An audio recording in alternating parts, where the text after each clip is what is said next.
Joan Jones with your top stories. A weekend immigration enforcement action and dozens of suspects have been swept up. Channel 4's Steve Mayling says ICE agents, alongside Tennessee Highway Patrol officers and Homeland Security investigators, conducted roughly 150 traffic stops in areas where there is suspected gang activity and a history of serious traffic crashes. CHP leaders say in situations where drivers had no ID or valid driver's license, federal agents stepped in, handling, quote, immigration-related matters.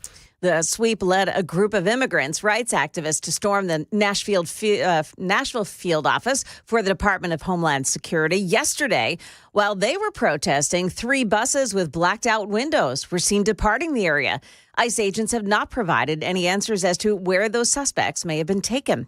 Meantime, Mayor Freddie O'Connell says Metro police officers were not involved in those traffic stops, and Channel 4's Lydia Fielder with his response to the detainments. The Nashville mayor's office tells us federal enforcement like this makes the community fearful, going on to say, quote, our top priority is keeping people safe, and we're deeply concerned about what appears to be federal actions are making that harder. The mayor's office says they're working to learn the names of those who were detained. Other news of the day starting today, federal student loan payments will resume after a 5-year hiatus impacting millions of borrowers. ABC's Phil Lipoff on what to know about these student loans. If you have student loans, make sure you go into your account and check your balance, just so you see where you're at. The Department of Treasury will send you out an email over the next few weeks. They have what's called a default resolution group that will set up payment plans if you give them a call. It'll help people enroll in income-driven payment plans or even do what's called loan rehabilitation, which is a series of payments to get a loan out of default. And by the way, you can check the status of your loan by reaching out to your student loan servicer or by visiting the Federal Student Aid website for more information. Market numbers now brought to you by Beacon Capital Management, online at beaconcm.com. Quiet week ahead on Wall Street with one notable exception. Looking ahead on Wednesday, a decision from the Fed on interest rates.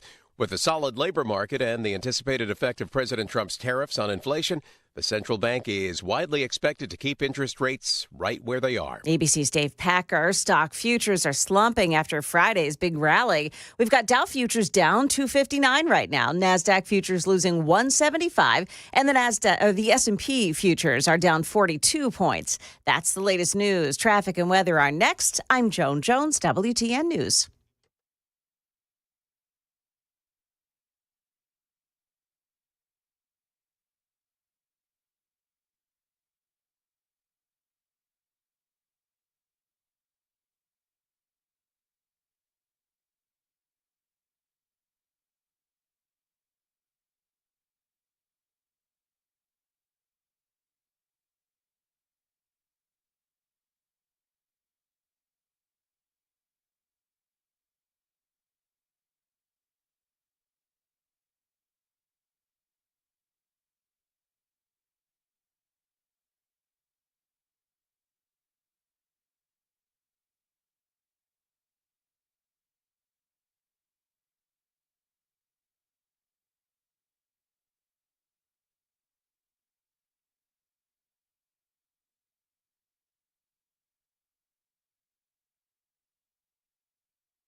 So the major roads look okay this morning so far.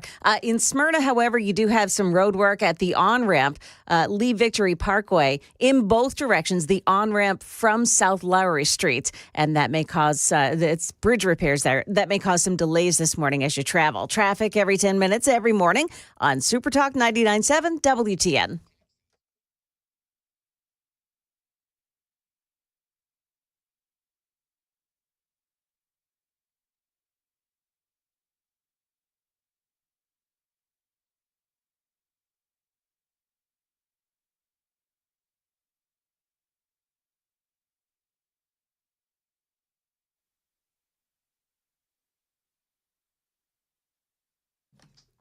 .506, Nashville's Morning News on Super Talk 99.7 WTN. Good morning to your friends.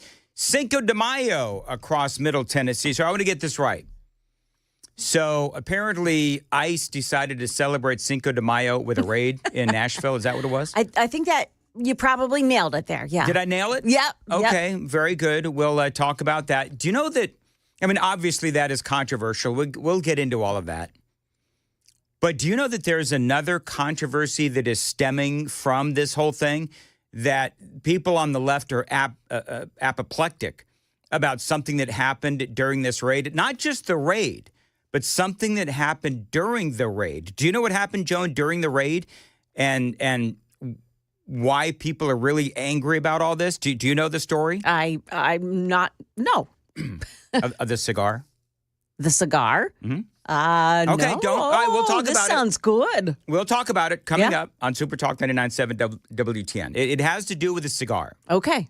We'll talk about that and a whole lot more. Myself, welcome ICE to Nashville.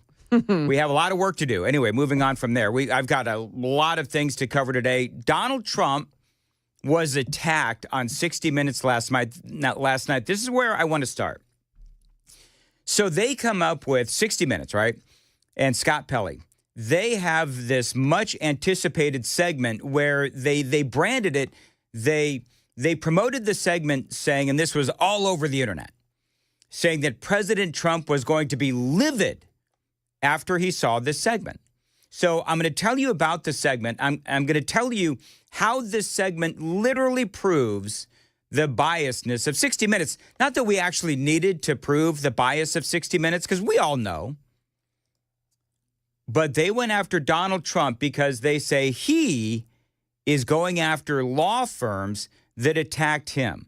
So this is part of the story. We're going to get into this because I think this is fascinating. Well, the law firms all want to make deals. You mean the law firms that we're going after, that went after me for 4 years, ruthlessly, violently, illegally? You mean, are those the law firms you're talking about? They're not babies. They're very sophisticated people. Those law firms did bad things. They went after me for years. Russia hoax, all a hoax. All right, so you remember the executive order Donald Trump signed that he was suing law firms that weaponized the justice system. There is absolutely no doubt in my mind that these law firms that Donald Trump is going after weaponized the legal system, the justice system, going after him because of his political party and his policies. And clearly they didn't like Donald Trump, and they are clearly left-leaning. But one example, and this proves to you the bias of CBS and the bias of 60 Minutes. Do you know who they used as the poster child of the victims of Donald Trump? Mark Elias. That's right.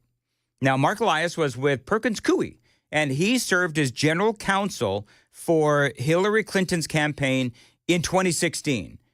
Now, Trump is going after him because, and this is from the Trump administration, for egregious and unlawful acts during the 2016 election. Do you know that Mark Elias is the guy behind the dirty dossier? And so when you watch this episode from 60 Minutes, it is 16 minutes I will never get back. Because they paint these law firms and they paint a guy like Mark Elias as a victim. But remember who he is exactly. Mark Elias is the guy who spearheaded the dirty dossier, the opposition research that was full of lies and smears. Remember all that.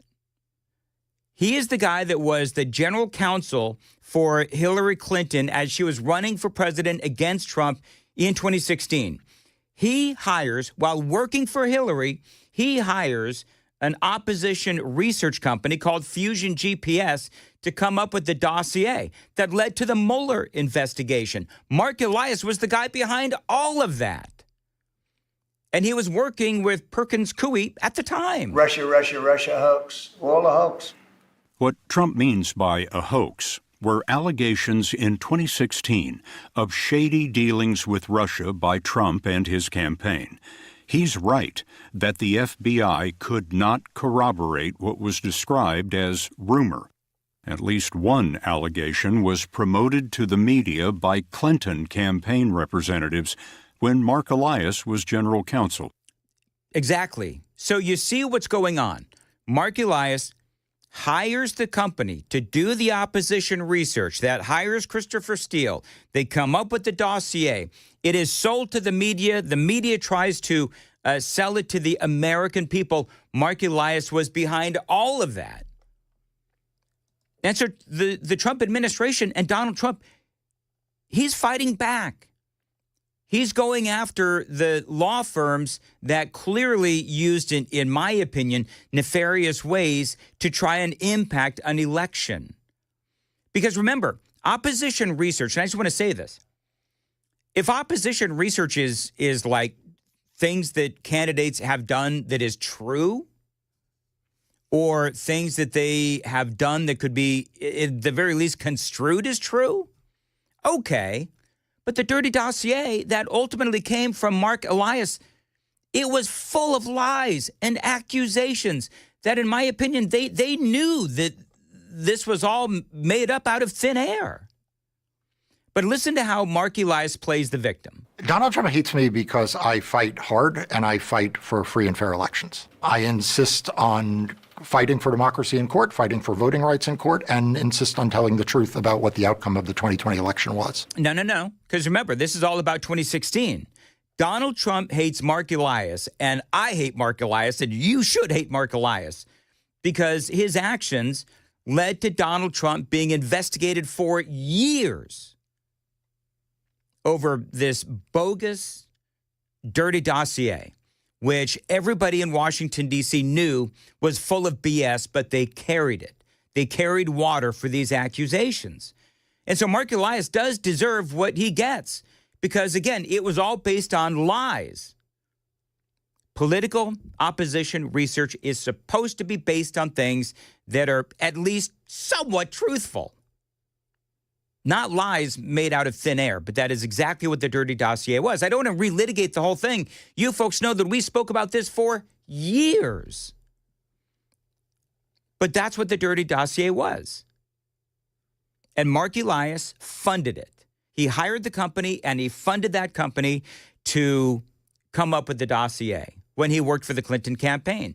But listen to how Scott Pelley kind of glosses over everything that happened in the 2016 election. Mark Elias first crossed Trump in 2016. He was the top lawyer for the Clinton campaign. Yeah, he tried to destroy Donald Trump's reputation, and he tried to destroy his campaign.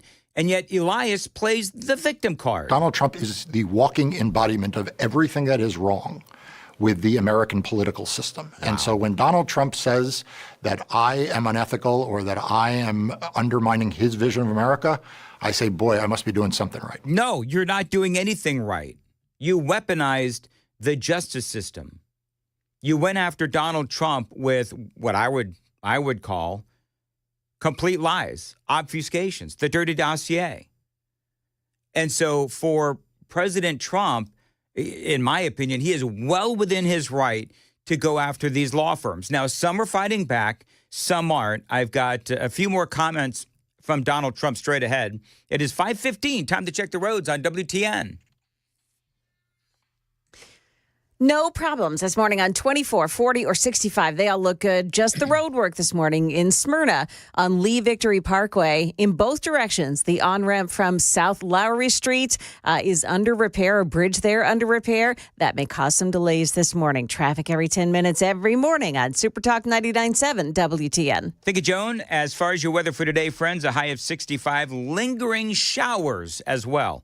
Appreciate you listening to Nashville's Morning News. And the reason why I'm focusing on Mark Elias and Perkins Coie, because there were other examples that 60 Minutes used in this piece where they promoted it as saying, oh, Donald Trump's going to get really angry after we air this piece. I think they did Donald Trump a favor because they used Mark Elias as the poster child for Donald Trump illegally, unethically, however you want to describe what Donald Trump is doing as going after these law firms.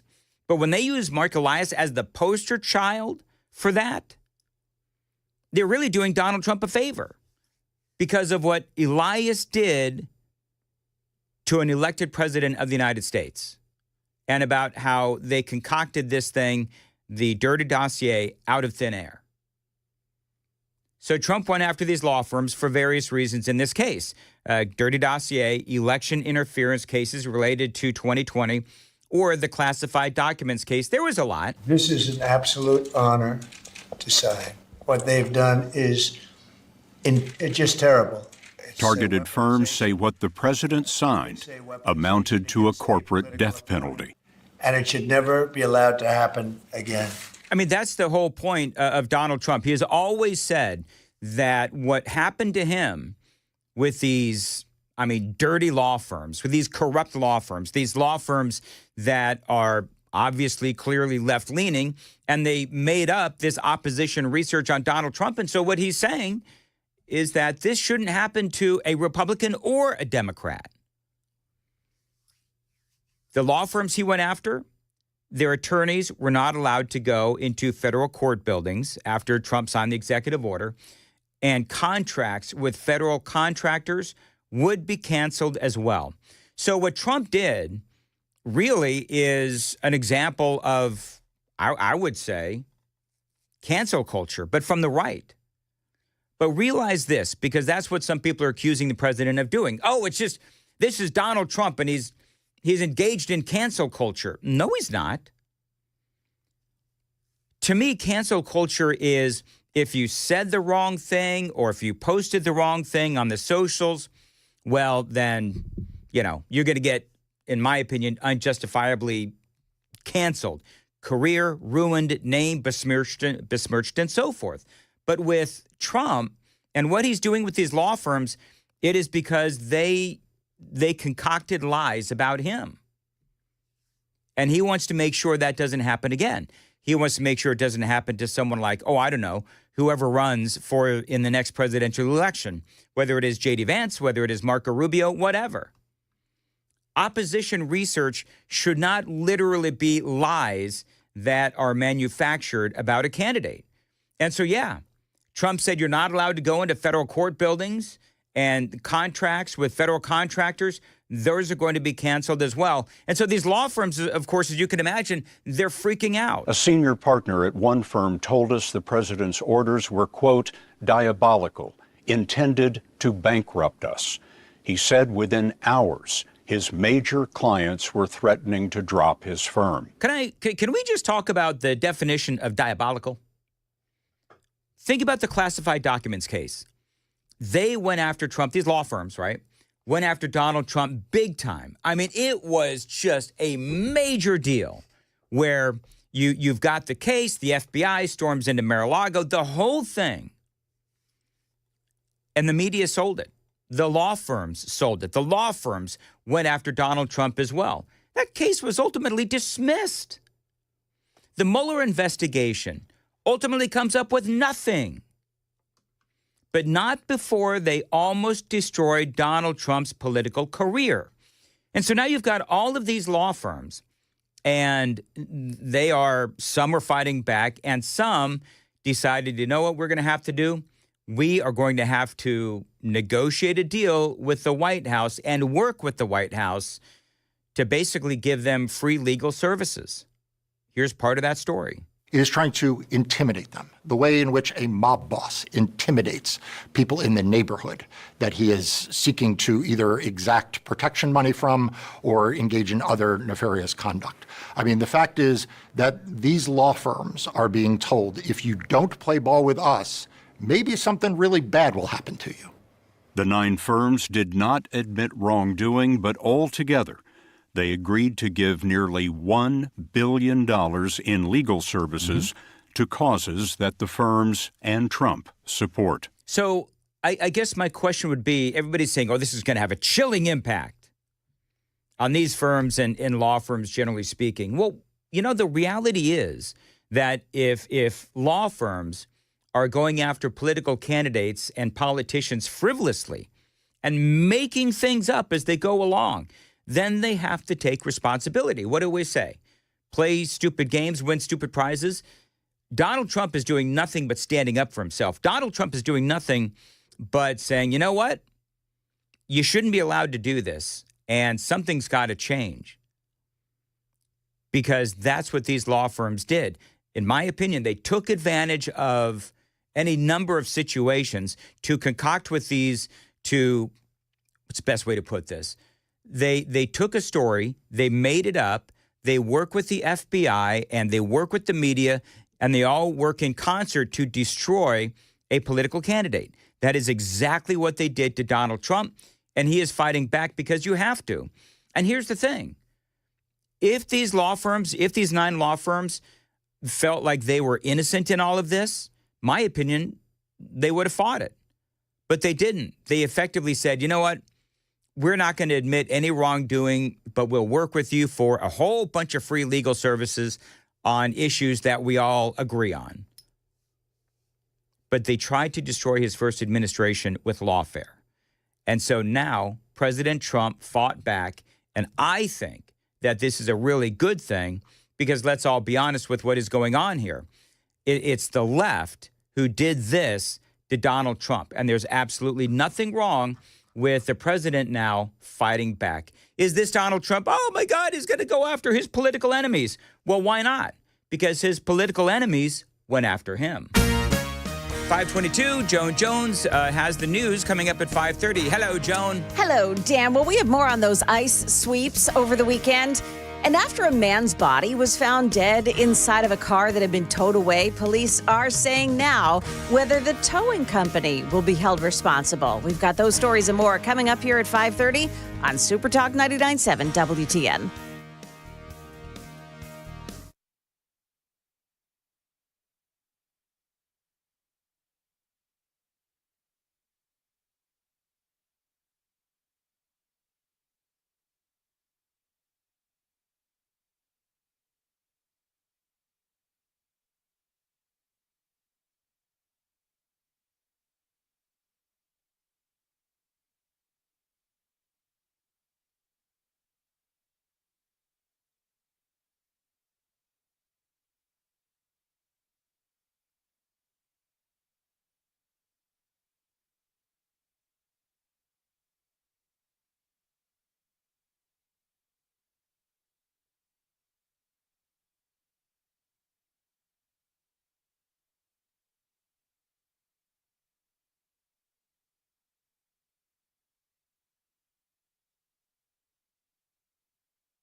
527. Nashville's Morning News on Super Talk 99.7 WTN, and welcome on in. I did just find it was funny that 60 Minutes, of all people, because, Joan, you know Mark Elias. I know of him very well, yes. Yeah, you know of him, and I think you've probably interviewed him during your time at WTOP. Yes. So you have the poster child for what I would call political corruption, lawfare. These political opportunists. They worked for the Hillary Clinton campaign. Mark Elias did, general counsel, pays over $1 million to subcontract out Christopher Steele and the dirty dossier. It was stunning to me. I'm watching this. It's like the lack of self-awareness from CBS to use this guy to try to drum up sympathy for these political operatives / attorneys, to try to drum up sympathy for these attorneys and these lawyers and these political opportunists. It was amazing to me. Mark Elias is, in my opinion, the poster child for corruption. They paid $1 million to go after Donald Trump and concoct the dirty dossier literally out of thin air. What did they say, whole cloth? So I don't know. I thought the whole thing was really interesting. 2008 on the super text line says it is conspiracy to political assassination. Okay. 0164, let's not forget it was all funded by Bill and Hillary Clinton. Oh, I know. I mentioned that as well. So I don't know. I find that whole 60 Minutes piece, I don't know if that's going to make Donald Trump. Joan, I don't know if you heard the segment that I did. I don't know why this would make Donald Trump angry, though. I don't either. I agree with you there. Yeah. When you use Mark Elias, the poster child for political corruption, then by all means, knock yourselves out, because people who understand what that story and the classified document story is all about, they know. Okay, well, you use people that did things that are, if not illegal, extraordinarily unethical. But I guess we all have to be honest. There is no ethics in Washington, D.C. when it comes to these kinds of things. Anyway, it is 529. Why is a cigar somehow now suddenly controversial in the city of Nashville? Going to talk about that and a whole lot more straight ahead. It is Nashville's Morning News on Super Talk 99.7 WTN.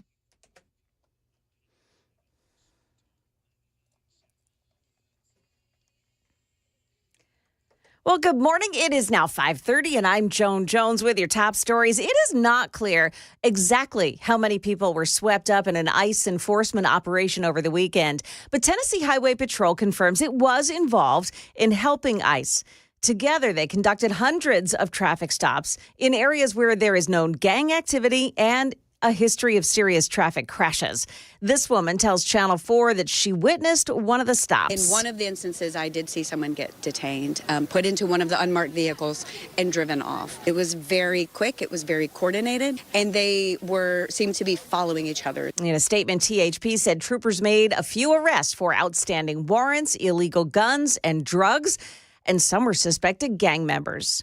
New details after a man's body was found inside a locked vehicle that had been towed away weeks ago from a Murfreesboro Walmart. Police say that the towing company is not suspected of any wrongdoing and that an autopsy has been ordered to determine the man's cause of death and to figure out how long he had been dead. Larry Flowers is the borough's police spokesman. He talked to Channel 4. The person that owns the vehicle actually had blackout material covering the windows. So if you looked inside of the vehicle, you didn't see anything. You would assume it was an empty vehicle. The man's body wasn't discovered until 4 weeks after the car had been towed away. In a new interview with NBC that aired this weekend, President Trump floated a new idea to bring back one of the country's most notorious prisons. President Trump is directing the federal government to reopen Alcatraz, the notorious former prison on the San Francisco Bay known as The Rock, considered escape-proof and the subject of multiple Hollywood films. Trump says he wants to reopen and expand the prison to house America's most ruthless and violent offenders. ABC's Christiane Cordero reporting there.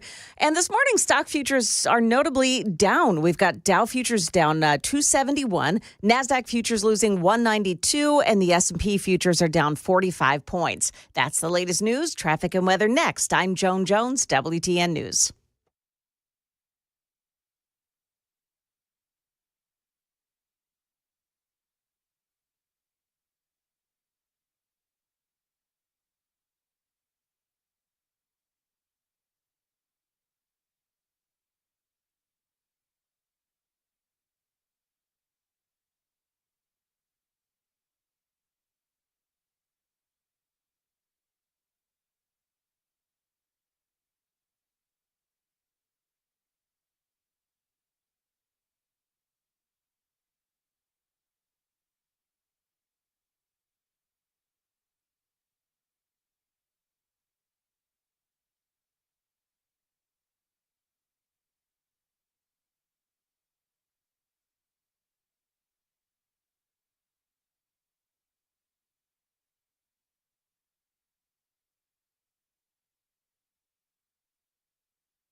Well, you've got no delay so far this morning on 24. Things look pretty good. Heading into Nashville, same thing for 65 and on 40.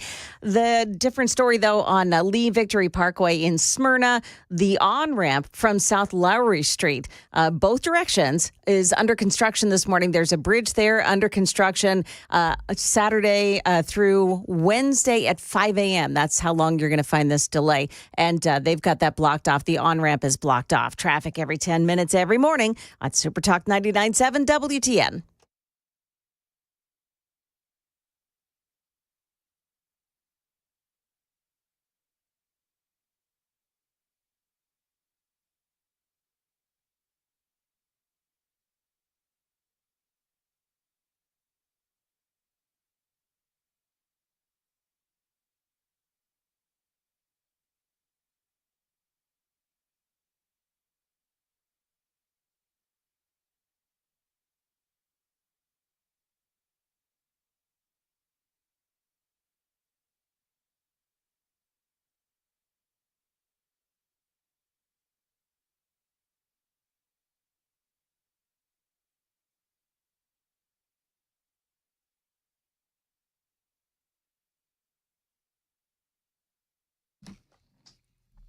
.537, Nashville's Morning News on Super Talk 99.7 WTN. Good morning to your friends. Hope you are doing well.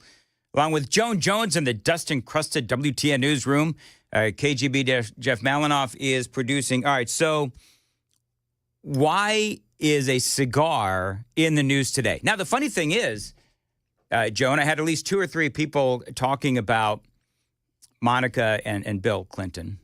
Like, Is that where our society is these days now? Is just you cannot think of or talk about a cigar without bringing up Bill and Monica? I have to say that when you talked about cigar, it is the first thing that came to my mind. All right, so check out, and you know what, honestly, mine too. Okay. So I'm not the only one, and you're not the only one either. So here's the deal. We had the big, ICE celebrating Cinco de Mayo with a big raid over the weekend in Nashville. Yeah. And they don't really know how many they got, you said, right? I mean, it could be anywhere from a couple of dozen to 100. Right. They're not saying. And the buses that they used to move these people around, Yes. They had blacked out windows, even though protesters on the ground were telling Channel 4 that they could see their loved ones on the buses. I saw that story. Yeah. Did you not think the same thing? I thought the same thing. Yeah. It's like, okay, so help me understand. Yeah. How did you see them on the buses if it's blacked out? Yeah. So that's number one. But they had 3 buses, so you could imagine that there were quite a few. Yes. And the wheels on the bus go round and around all the way out to Louisiana, apparently, which is where they're taking these folks. But there's a couple of things that I noticed about, and then we'll get to the cigar. But there's a couple of things that I noticed. Number one is that you've got people who are being interviewed by the media, right? And they're all horrified and upset that, oh, my goodness, my loved ones are being taken away. Okay. They need an interpreter. The TV stations need an interpreter to interpret them because they don't know how to speak English. Yeah. Yeah. I don't know, but I don't have a lot of sympathy. Is that wrong? Like, I don't have any sympathy for these folks whatsoever. You're talking about, gang members. You're talking about, people, they were pulled over for whatever reason, but they knew these were targeted and they knew the people that they were looking to go after. Some of these folks, they had expired licenses and so forth. They said they found drugs. They said they found stolen guns. Mm-hmm. And, and the story that I saw, there were many that they spoke to that they released. And so then they kept some. And so there's a reason why they were taken in. There's a reason why they were put on that bus and off they go to, I guess they're heading out to Louisiana, where apparently they have some sort of a facility there. But the cigar. Yes. Follow me on X. Do tell. At Dan Mandis Show. So apparently there was they say it's a DHS agent, Department of Homeland Security agent, but it looks to me like, and you check me on this, Joe, but it looks like he's wearing a police uniform. I don't know the difference between the uniforms, whatever. But after a successful ICE raid, dude breaks out a cigar and he's smoking it. And now you've got all these people on the left. Oh, my gosh, how could you do this? How insensitive. Why is that insensitive?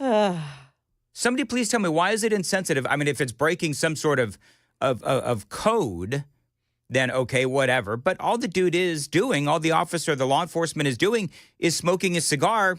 And so now you've got people on the left that are calling for, his termination. But they don't say why. Why should he be fired just for smoking a cigar? He looks pretty casual about it. Well, listen, the hard work was done. I'm looking at your ex post at Dan right Mandis now. Show. At Yes. Dan Mandis Show. And he's just, he breaks out a cigar, celebratory cigar, and maybe he was celebrating, Cinco de Mayo a little early. This was Saturday night going into Sunday, right? Yeah. So I don't know. To me, I don't see any problem whatsoever, but He doesn't seem to be enjoying himself. It's not as if he's laughing, slapping anyone on the back. None of that. He just broke out a cigar. And you'll notice that, they're not talking. This is what I love. They're not saying anything about the stolen guns. Right. They're not saying anything about the drugs. I don't know about if any of the cars were stolen, but they're not talking about any of that. All they're talking about is some dude smoking a cigar. I want to call a little attention here, too, to Metro Council members and what they had to say. Very interesting. Oh, do tell. Sean Parker held a noon news conference hosted by the advocacy groups that are demanding information about these people. Okay. And State Representative Afton Bain. I think it's Afton Bain. I think that's what you said. Yeah, okay. Yeah. She said, what I've heard anecdotally is deeply disturbing, noting if THP's involvement is confirmed, it raises urgent and serious questions about THP's role and authority in detaining Nashvillians. Dragnet operations like this do not improve public safety. Actually, they do. Yeah. Actually, they do, Afton Bain. What is it that they don't like? That there's stolen guns recovered, that drugs are off the street, that potential gang members have been taken down, that people who broke the law to get into the country are now being taken out of the country? Exactly. What do they not like about this? That's what makes absolutely no sense. It's like, whose side are you on? Yeah. Well, I know we know whose side they're on because this has been something that we've been covering for a long time, where clearly the Democrats are on the side of illegal gang members. I mean, that's the side that the Democrats are on. It clearly appears to be exactly that. Mayor Freddie O'Connell had something to say as well. He did. He says, our top priority is keeping people safe. And we're deeply concerned that what appears to be federal actions are making that harder. Mayor, I don't understand why you would say that, because when you get illegal guns off the street, when you get bad guys off the street, then you are keeping citizens of Nashville safe. I mean, clearly we're safer if bad guys are off the streets. And if you've got some dude that has drugs and stolen guns and you take him off the street, that makes Nashvillians safer, Mayor. Legal citizens. He says we're deeply concerned that what appear to be federal actions are making that harder, keeping people safe. He says, I want to be clear, the Metro Nashville Police Department personnel were involved. No Metro Nashville Police Department personnel were involved in last night's enforcement action. The Metro Nashville Police Department has no federal immigration authority, is not trained to conduct immigration enforcement, and lacks access to federal immigration databases. There were Metro police officers at that when the protesters came to ICE to bang on the windows, and there were police officers there to keep the peace. Yes. And they were properly used in that situation. Hey, can we go now? Can you tell me a little bit more about the dead guy found in the towed car? Yeah. So I've never towed a car like before, but do they not have to look inside the car? Apparently they do not. Now, the police spokesperson for Murfreesboro Police says that the car, it was a Hummer, I believe, and it had blacked out windows. So they looked in, they couldn't see anything. So they they're not allowed to go inside the vehicle. It's not their vehicle. But the the manager of the Walmart had noticed it had been there for quite a while. And he said, hey, can you guys come and tow this vehicle away? Oh, can you imagine the smell? Yeah, well. How long was the dude in there? It was 4 weeks after they towed it when they realized, hey, there's a smell coming from that vehicle and there are flies all over the place. Oh, no. Yeah, that part I didn't add into my newscast. I saved it for this very moment. Yeah. Thank you for that. You're welcome. You're welcome. So would you want that Hummer back if you're the family? Would you want to I guess you could probably clean it. You can have it detailed, right? Like, can you get this smell out? No. I'm asking a question. Ugh, no. That thing is going to the... Okay. Yeah. Fine. Whatever. What of? Would you buy it? I mean, it's kind of the same thing as a house, right? If somebody dies in a home... I would have no problem buying a murder home. Really? Absolutely no problem buying a murder home. I actually have a fascination with murder homes. These are the kinds of things that I've talked about, the weird things that I'll Google like late at night on Saturday. Yeah. I will look up like murder homes today. So if OJ's house that he allegedly killed his wife and the waiter were available. Nicole's house. And Ron Goldman, if I could afford it, I would buy it. I have no problem with it. In Los Angeles, one of the best things, if you ever go to Los Angeles KGB or Joan, take the, I forget what you call it, but it's like a graves tour. That's what they call it, where you drive around in a, converted like hearse kind of a thing. Yeah. And you see where famous murders have taken place. So they used to have, I don't know if they still do, but they used to have Nicole's condo where the murders happened. They used to be able to point out the murders of Charles Manson, the Charles Manson murders. Remember that whole thing?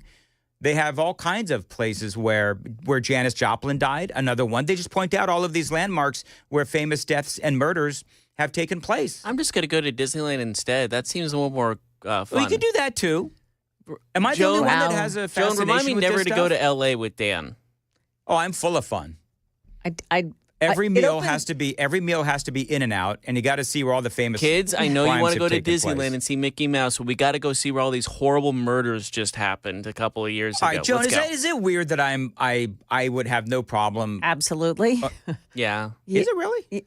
Yeah. It opened a Pandora. This discussion seriously opened a Pandora box of the Dan-isms that are not on the dark side. For the record, it's okay to be interested with these murders. Like the documentaries are also fascinating. Like the OJ one that came out recently on Netflix, that's a good one. Right. But wanting to buying the houses or taking tours of where these murders have taken place. Yeah, I find that interesting. It's a little much. A little bit. So this is fascinating. Ken and some other people have texted about the idea of the body being in the car and can it be resold, cleaned up. So Ken says Mythbusters did an episode about the body in the car problem. They left a pig carcass in a car for a long time. Then they tried to clean it out and make it resellable. They basically had to sell it for scrap. They could never get the smell out. You could never get the smell out. No. Thank you, Ken. All right.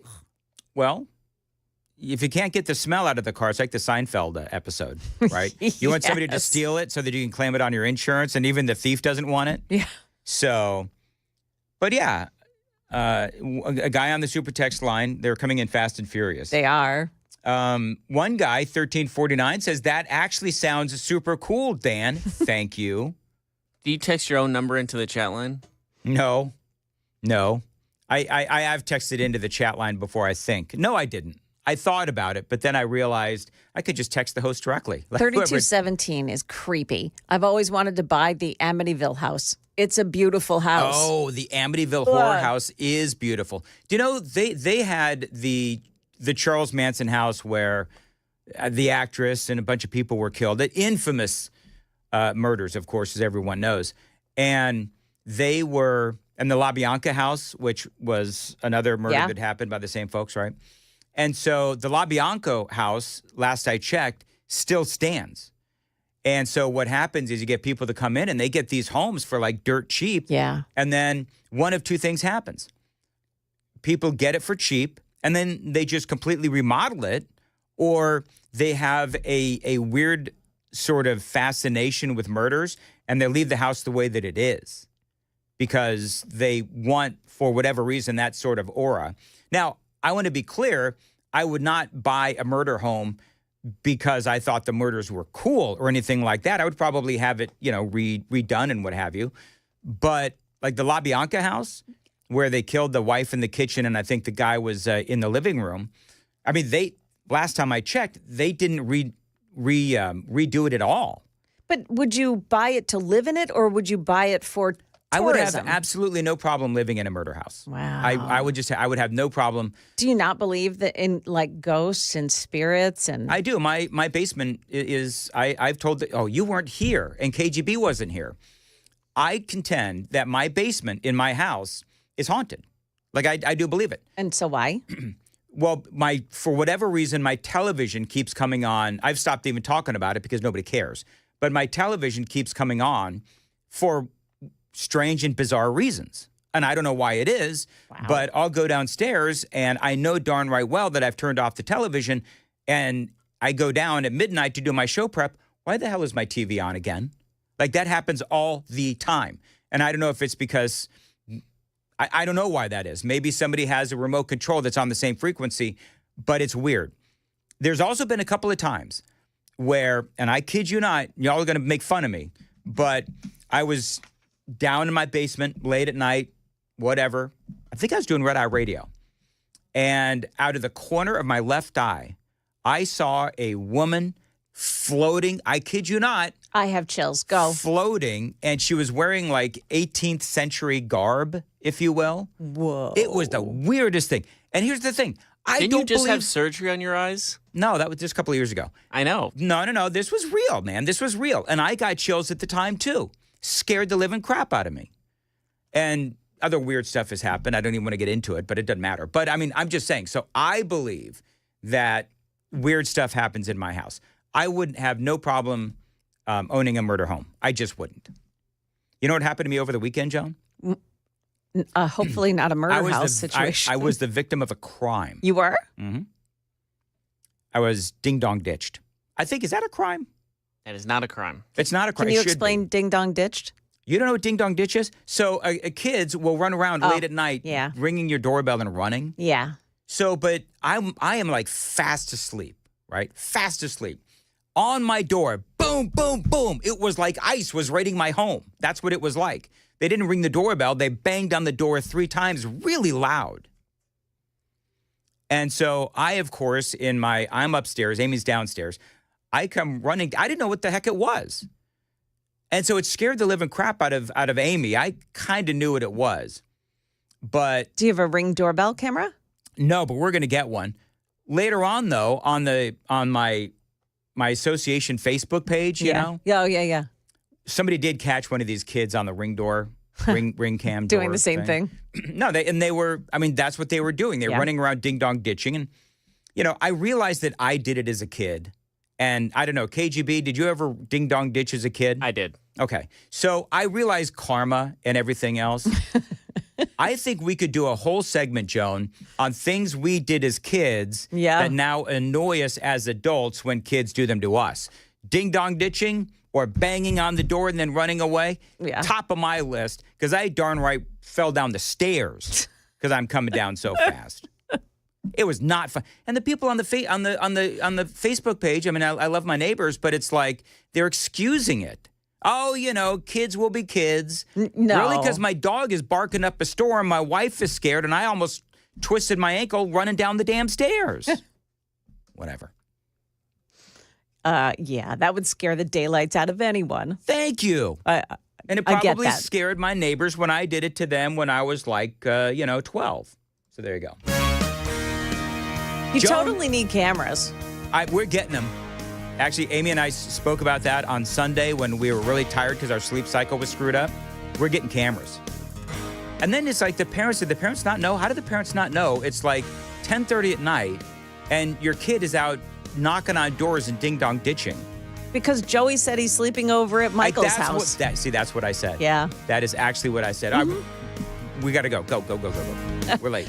What does Mayor Freddie O'Connell have to say about this weekend's ICE raids? We'll tell you, and just 2 more days until Real ID becomes a real thing.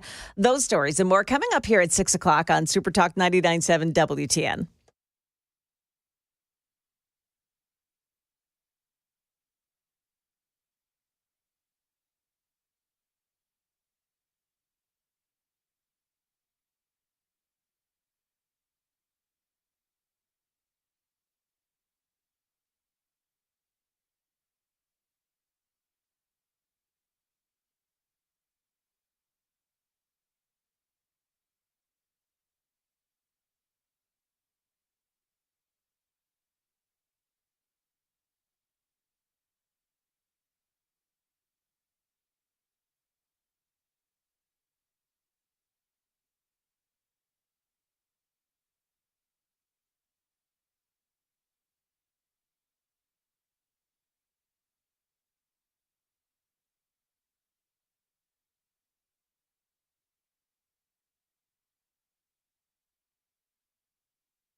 .559 Nashville's Morning News on Super Talk 99.7 WTN. All right, Joan Jones with the news is coming up. And then coming up in the 6 o'clock hour, we're going to talk about Donald Trump wanting to reopen Alcatraz. Now, I'm going to do a deep dive on this, just so you know, coming up after the news at 6, because I don't think opening or reopening Alcatraz is actually a good idea. I will talk about that and a whole lot more straight ahead. It is Nashville's Morning News on Super Talk 99.7 WTN.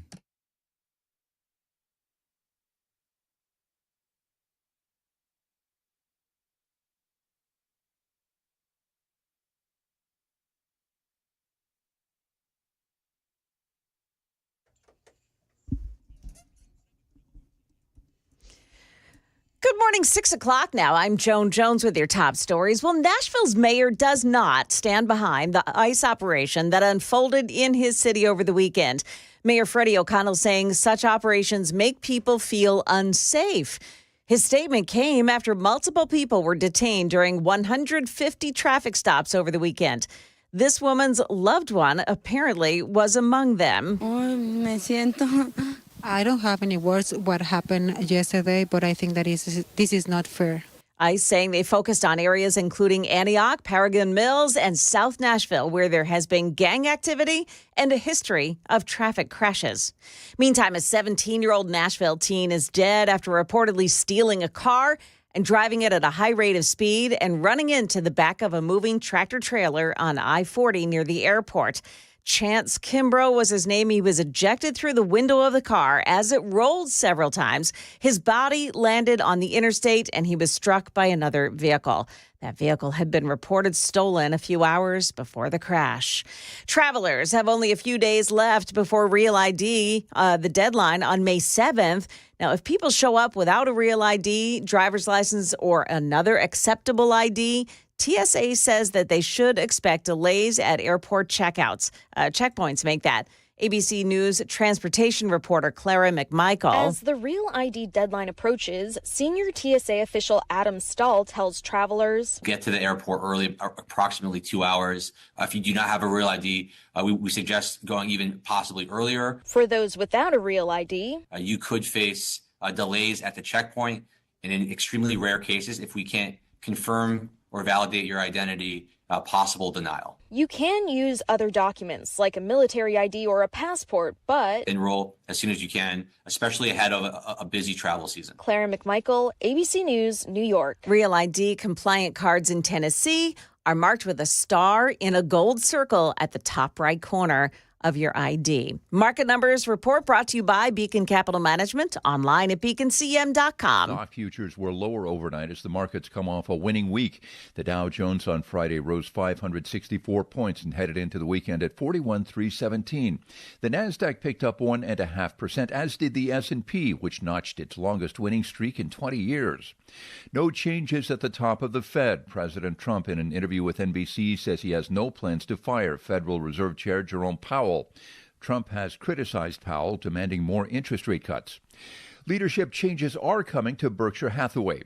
94-year-old CEO Warren Buffett surprised shareholders and executives of the multinational conglomerate when he announced Saturday that he's stepping down at the end of this year. May is shaping up to be a big month at the movies. Thunderbolts from Marvel and ABC parent company Disney scored an estimated $76 million during its domestic opening weekend, the third highest debut of 2025. Jim Ryan, ABC News. Stock futures are all pointing down this morning. That's the latest news. Traffic and weather next. I'm Joan Jones, WTN News.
Well, volume delays are just now starting to pick up on 24 as you make your way from the Laverne area, the Smyrna area, into Nashville this morning. But there's no big delay there. No problems coming in so far on 40. 65 looks pretty good. Traffic every 10 minutes every morning on Super Talk 99.7 WTN.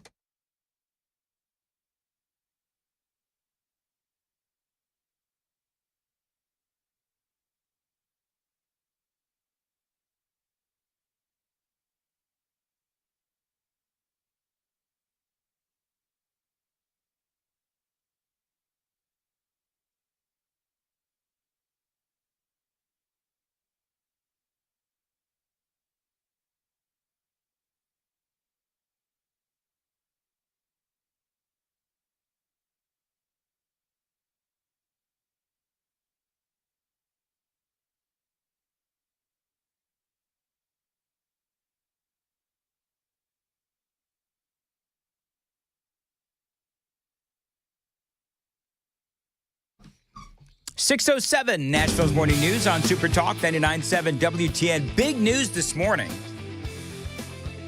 Although I'm not sure exactly why it's big news, but Donald Trump now saying that he wants to reopen Alcatraz.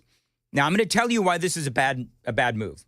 I think this is something that Donald Trump, he'll say on occasion, and then it'll probably go away.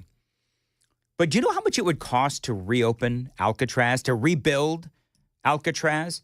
My opinion is you could probably build 2 or 3 prisons in like Texas or Florida or Arkansas or Mississippi for what it would cost to rebuild Alcatraz. By the way, on the text line, 615-737-9986, got a lot of folks who are commenting on a lot of things that we spoke about in the first hour. I would also like you, and if you have a comment, feel free to let me know.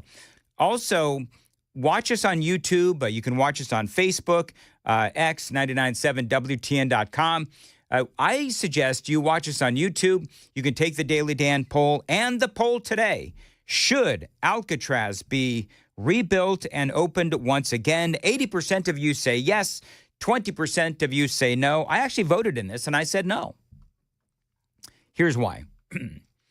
In a post shared to Truth Social on Sunday night, Donald Trump said reopening of Alcatraz will serve as a symbol of law, order, and justice. Trump has directed the Bureau of Prisons to work alongside the Department of Justice, FBI, and Homeland Security to reopen a substantially enlarged and rebuilt Alcatraz. And the president says, and it's true, he said the notorious facility, which once held famed gangster Al Capone, will house America's most ruthless and violent offenders, and really it'll be a symbol of law and order. The order comes as Donald Trump has repeatedly clashed with the courts as he tries to send accused gang members and illegal migrants to El Salvador. And so now the maximum security prison, as you probably know, was shut down in 1963, will provide Donald Trump a workaround to those court orders, barring him from carrying out the mass deportation scheme. Here's everything that he said in a social media post. This was last night. Then I'm going to tell you why this is a bad idea. He says, for too long, America has been plagued by vicious, violent, and repeated criminal offenders, the dregs of society, who will never contribute anything other than misery and suffering when we were a more serious nation in times past. We did not hesitate to lock up the most dangerous criminals and keep them far away from anyone they could harm. President saying that's the way it's supposed to be.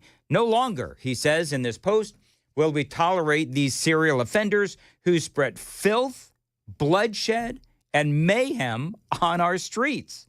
And so he did. He ordered Alcatraz to be rebuilt, larger than before. And again, saying that it will be a symbol of law, order, and justice. He also said, by the way, that we won't be held hostage by criminals, thugs, and I would say thuggish judges as well, that are afraid to do their job and allow us to remove criminals who came into our country illegally. So, as you can imagine, this is a big story this morning. Actually, CNN led with it. But here's the deal. I just don't think it's practical. Do you think it's practical? Do you know the cost of rebuilding Alcatraz would be massive? They shut it down back in 1963 because of the cost. The Bureau of Prisons at the time said it would cost $5 million to simply keep the doors open, and that was in 1963. Everything on Alcatraz needs to be shipped in, including, by the way, fresh water. And so they would have to build like a desalinization plant, among other things. They would have to have all new electrical put in. You've got to have HVAC, and a lot of this stuff has to be brought in, obviously, by boat or by helicopter. And they would also, by the way, have to tear down the old Alcatraz and build a new one. And if you want it to be bigger, then you've got to build it many stories high because it's a small island. Don Jr., right, Donald Trump Jr., said back in January in a post that maybe we should reopen Alcatraz. So I think this is something where Don Jr. may have planted this in President Trump's brain. And listen, y'all know that I'm a fan of President Trump. You know that I'm a supporter of President Trump. I don't believe this is one of his better ideas. Now, there's always, before you start sending the hate texts to 615-737-9986, remember there's always two reactions. I have two reactions to things that Donald Trump does. I have my initial emotional reaction, which is, hell yeah. But then, you know, the logical side of me comes up. And it's like, okay, but wait a minute. How logical is it to rebuild Alcatraz? Tearing down an old facility, rebuilding it, it would take hundreds of millions of dollars just to get the plumbing and the electricity and the HVAC going. You would, again, need that desalinization plant for water power generation as well. You would also, by the way, need staffing. And nobody can afford to live in the San Francisco Bay Area on the salary of a person who would work at a new Alcatraz. And so the island itself is so small, even a rebuilt Alcatraz might not be worth all of those construction costs. And as I said, if you wanted to go to, Texas, Florida, Mississippi, Arkansas, wherever, for the cost that it would take to rebuild Alcatraz on that little island, you could build at least 2 or 3 other prisons elsewhere in the United States at a place where it makes more sense, where you have the land to do it, where it isn't such a pain in the butt to get things to that land. Far, far easier to build prisons where infrastructure already exists, where it is easier to get the materials on site, easier to get electrical and HVAC, and you have the room to do what you need to do. And of course, by the way, if you really think that all the liberal judges and politicians in San Francisco and California are going to allow this to happen, this would be blocked for years. You've got towns in Texas and other states that have seen better days. Let's just be honest. And so build them out there in those communities. Lots of room, a population that can handle a prison workforce. But you also need to focus, though, and this is the most important part. You also need to focus on why President Trump is feeling the way that he is, where he's just throwing up his hands and he's saying, let's just go ahead and rebuild Alcatraz. It's because he's frustrated with the lawfare. He's frustrated with all of these judges that are blocking Donald Trump at every turn as he tries to send illegal alien gang members to El Salvador. And he has been blocked time and time and time again. So I appreciate why he feels the way that he feels about rebuilding Alcatraz. But the bottom line is, I don't believe that it is a pragmatic idea. I think that it's going to be a lot easier for him to build prisons in places where, number one, it's not going to be such a hassle legally. And number two, it's not going to be as expensive or as much of a hassle to rebuild Alcatraz when you've got a lot of other places that you can do it for, I would say, probably a fraction of the cost. It is 6:15 on Super Talk 99.7 WTN. Time to check the roads.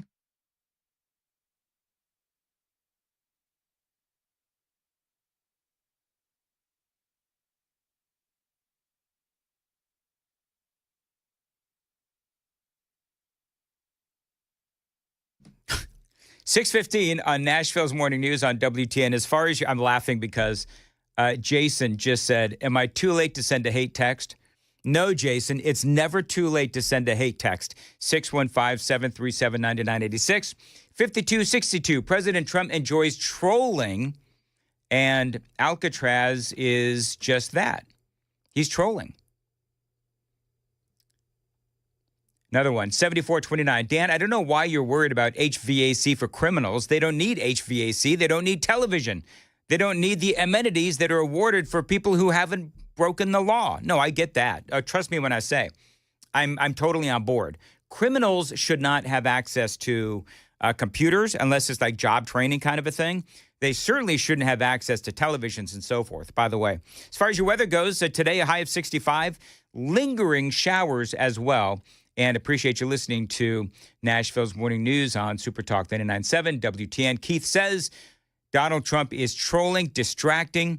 He probably has a good idea about what, and he goes on to say some other things about some other stories. So, yeah, I don't know.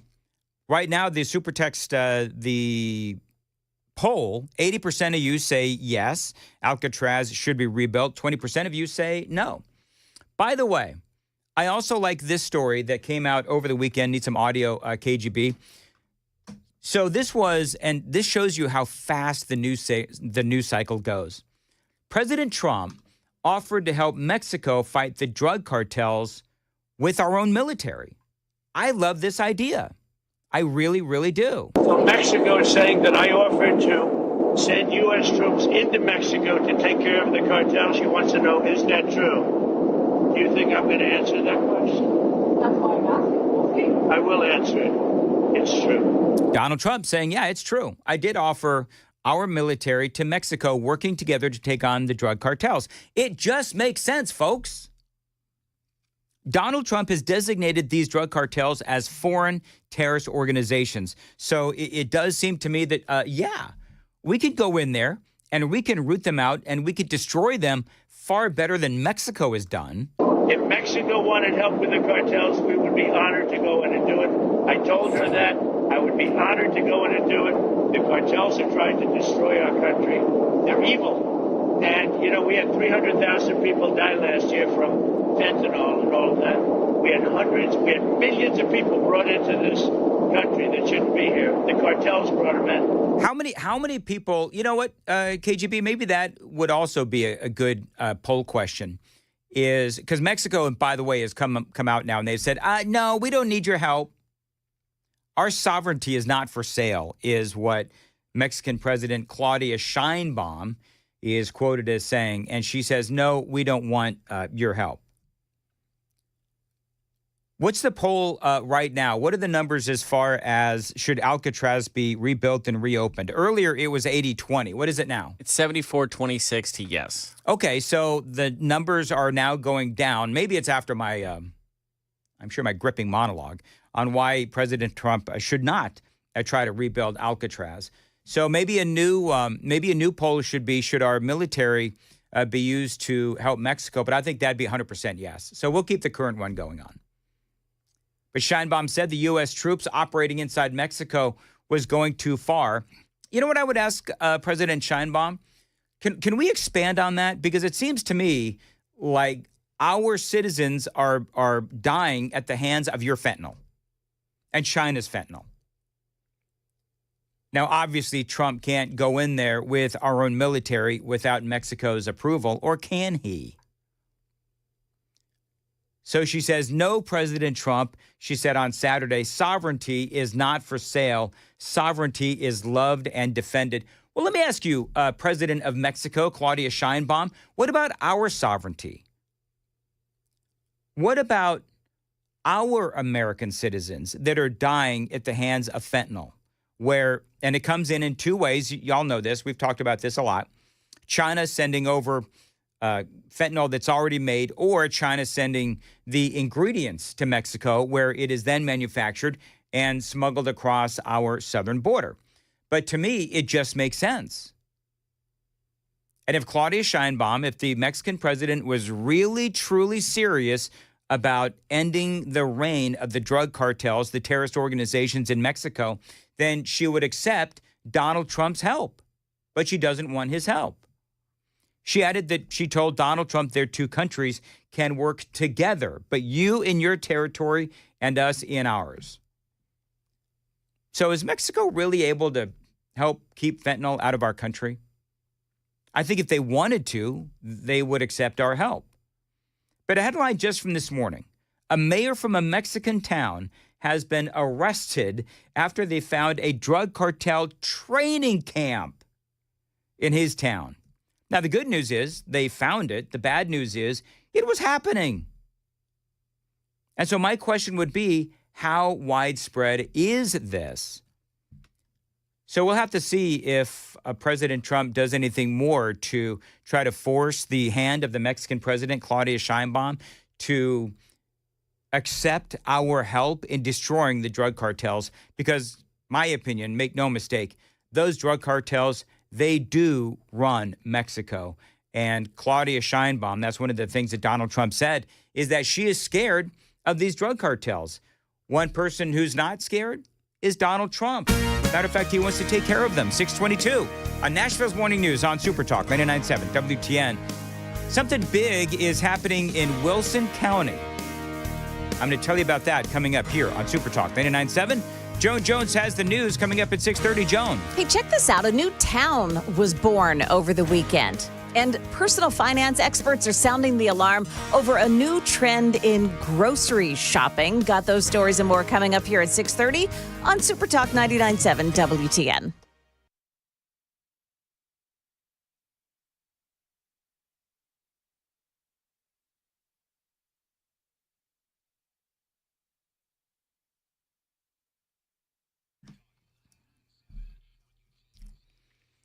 .623 Nashville's Morning News. Listen, friends, if you have a piece of land, maybe some property that you don't know what to do with, I want you to think about a pole barn from my friends at Stoltzco. They are the premier pole barn builders in the state of Tennessee. You know that putting up a pole barn from Stoltzco could increase the value of your land big time. And you can use it as a garage, an event space, an equestrian building. You can just live in it. The thing is, a pole barn from Stoltzco, they are flexible, and yes, they are built really well. You can also plan ahead and build your retirement home.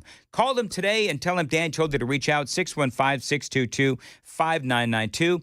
Again, I reiterate, a pole barn from Stoltzco, they are flexible. You can use them for just about anything. And yes, they are built really well. 615-622-5992. You can also find them on Instagram and Facebook as well, or at their website, STOLTZCO, Stoltzco.com.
Dan Mandis here. Listen, preparing to sell your home can be costly and time-consuming. You can skip the hassles of a traditional home sale and sell your home stress-free with the guaranteed offer from Mark Spain Real Estate. You can say goodbye to that stress that comes with showings and open houses and costly repairs. My friends at Mark Spain Real Estate will sell your home fast and, yes, for maximum value.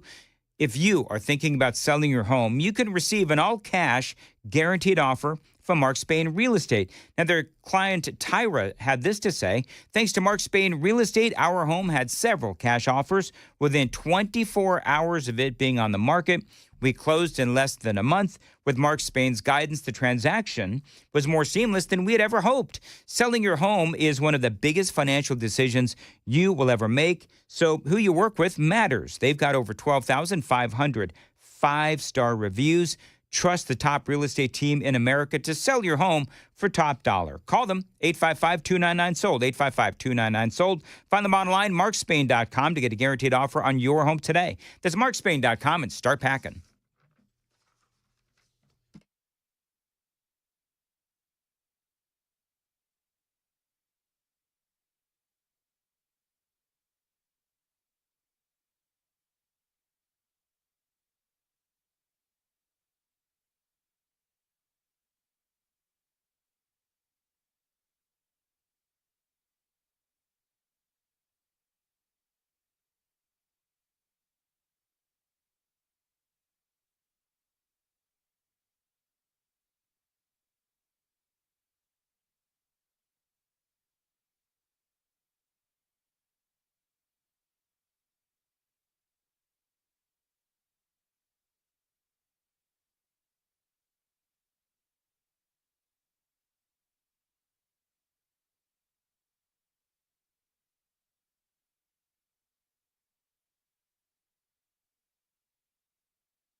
.628, Nashville's Morning News on Super Talk 89.7 WTN. Dan Mandis here. Coming up after the news at 6:30, Wilson County, where I live, Wilson County is buzzing because apparently tonight the school board is going to be voting on whether or not teachers, folks who work within the school district should, within their medical insurance, be allowed to get transgender surgeries paid for by their health insurance. Right now, it isn't.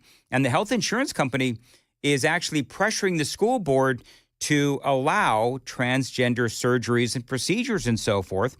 And people are attacking the school board. I'm going to talk just a little bit about that coming up next, and a whole lot more. Donald Trump was asked by Meet the Press about this notion of running a third term. We will talk about that and a whole lot more. Very busy Monday morning right here on Super Talk 99.7 WTN.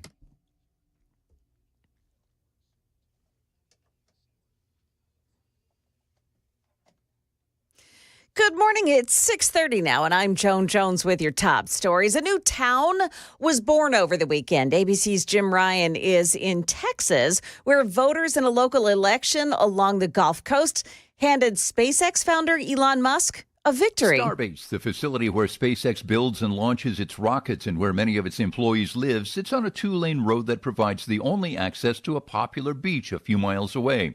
Going forward, Starbase will be its own town with its own mayor, ordinances, and taxing entity. But sun worshippers worry about their access to the beach. ABC's Jim Ryan there. The defense has now rested in the case of former police officers who are charged in the death of Tyree Nichols. Now, the officers didn't testify in their own defense. 17 witnesses were called, though, including veteran police trainer Don Cameron. Mr. Nichols wasn't getting out of the car. When Officer Haley reached in to escort him from the car, he pulled away from him. Then at that point, you go hands-on. Closing arguments will take place today. If you've recently purchased vine ripe tomatoes that were marked as packed by Ray and Mascari Inc., throw them out. They're being recalled in Tennessee, Kentucky, and a dozen other states for possible salmonella poisoning. And a new report says that 1/4 of buy now, pay later users buy their groceries on a payment plan, up 14% from a year ago. And some say they have considered using loans for food deliveries. It's a good way to get some things I either need or want, and to be able to manage my expenses in a way that also keeps me a little more fluid and flexible. Personal finance experts say it's not a good idea, and it can lead to getting in steep debt very quickly. That is the latest news, traffic, and weather next. I'm Joan Jones, WTN News. Thank you, Joan. At 6:32, Dan Mandis here. Guys over 40, if you're running low on energy, maybe you're just feeling off. Low T Center is where you need to go. Get started with testosterone replacement therapy, or TRT, and join lots of guys who are going through the same thing as you. You know, they've got clinics all over Nashville, and they're really easy to get to.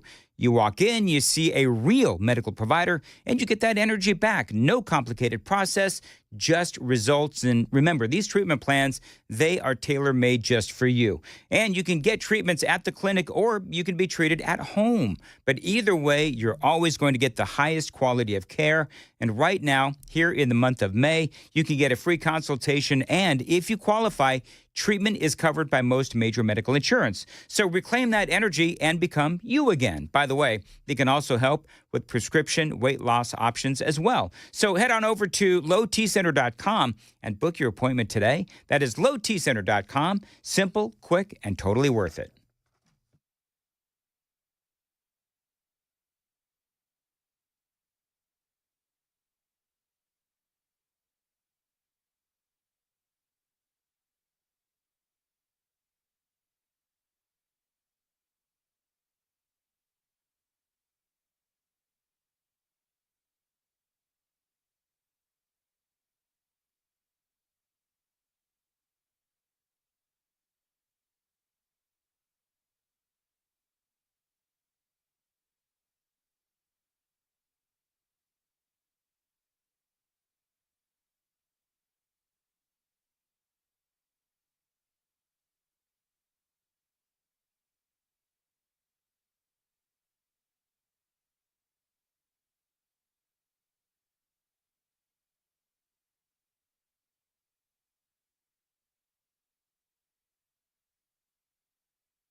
Well, you've got some delays on 24 now as you're making your way in the Smyrna area, through Laverne, up to the Nashville area. It's slow going. There's no traffic accidents reported in that area, just heavy going.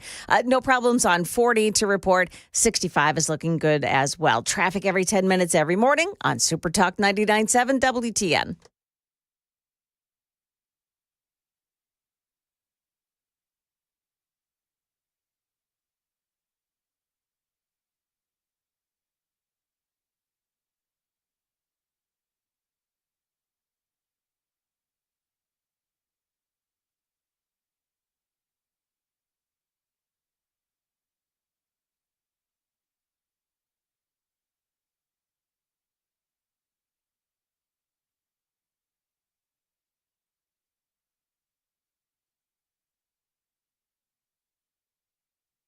6:35, Nashville's Morning News on Super Talk 99.7 WTN. Good morning to your friends. How are you? Wilson County School Board is going to be voting, I guess it's tonight, on the ability for teachers and staff and so forth to be able to get trans surgery and procedures. Now, the school and the school board is getting attacked on the socials, as you can imagine, because it's being presented in a certain way. I'm going to go through this because this isn't necessarily about Wilson County. This is happening all over Tennessee and all across the country.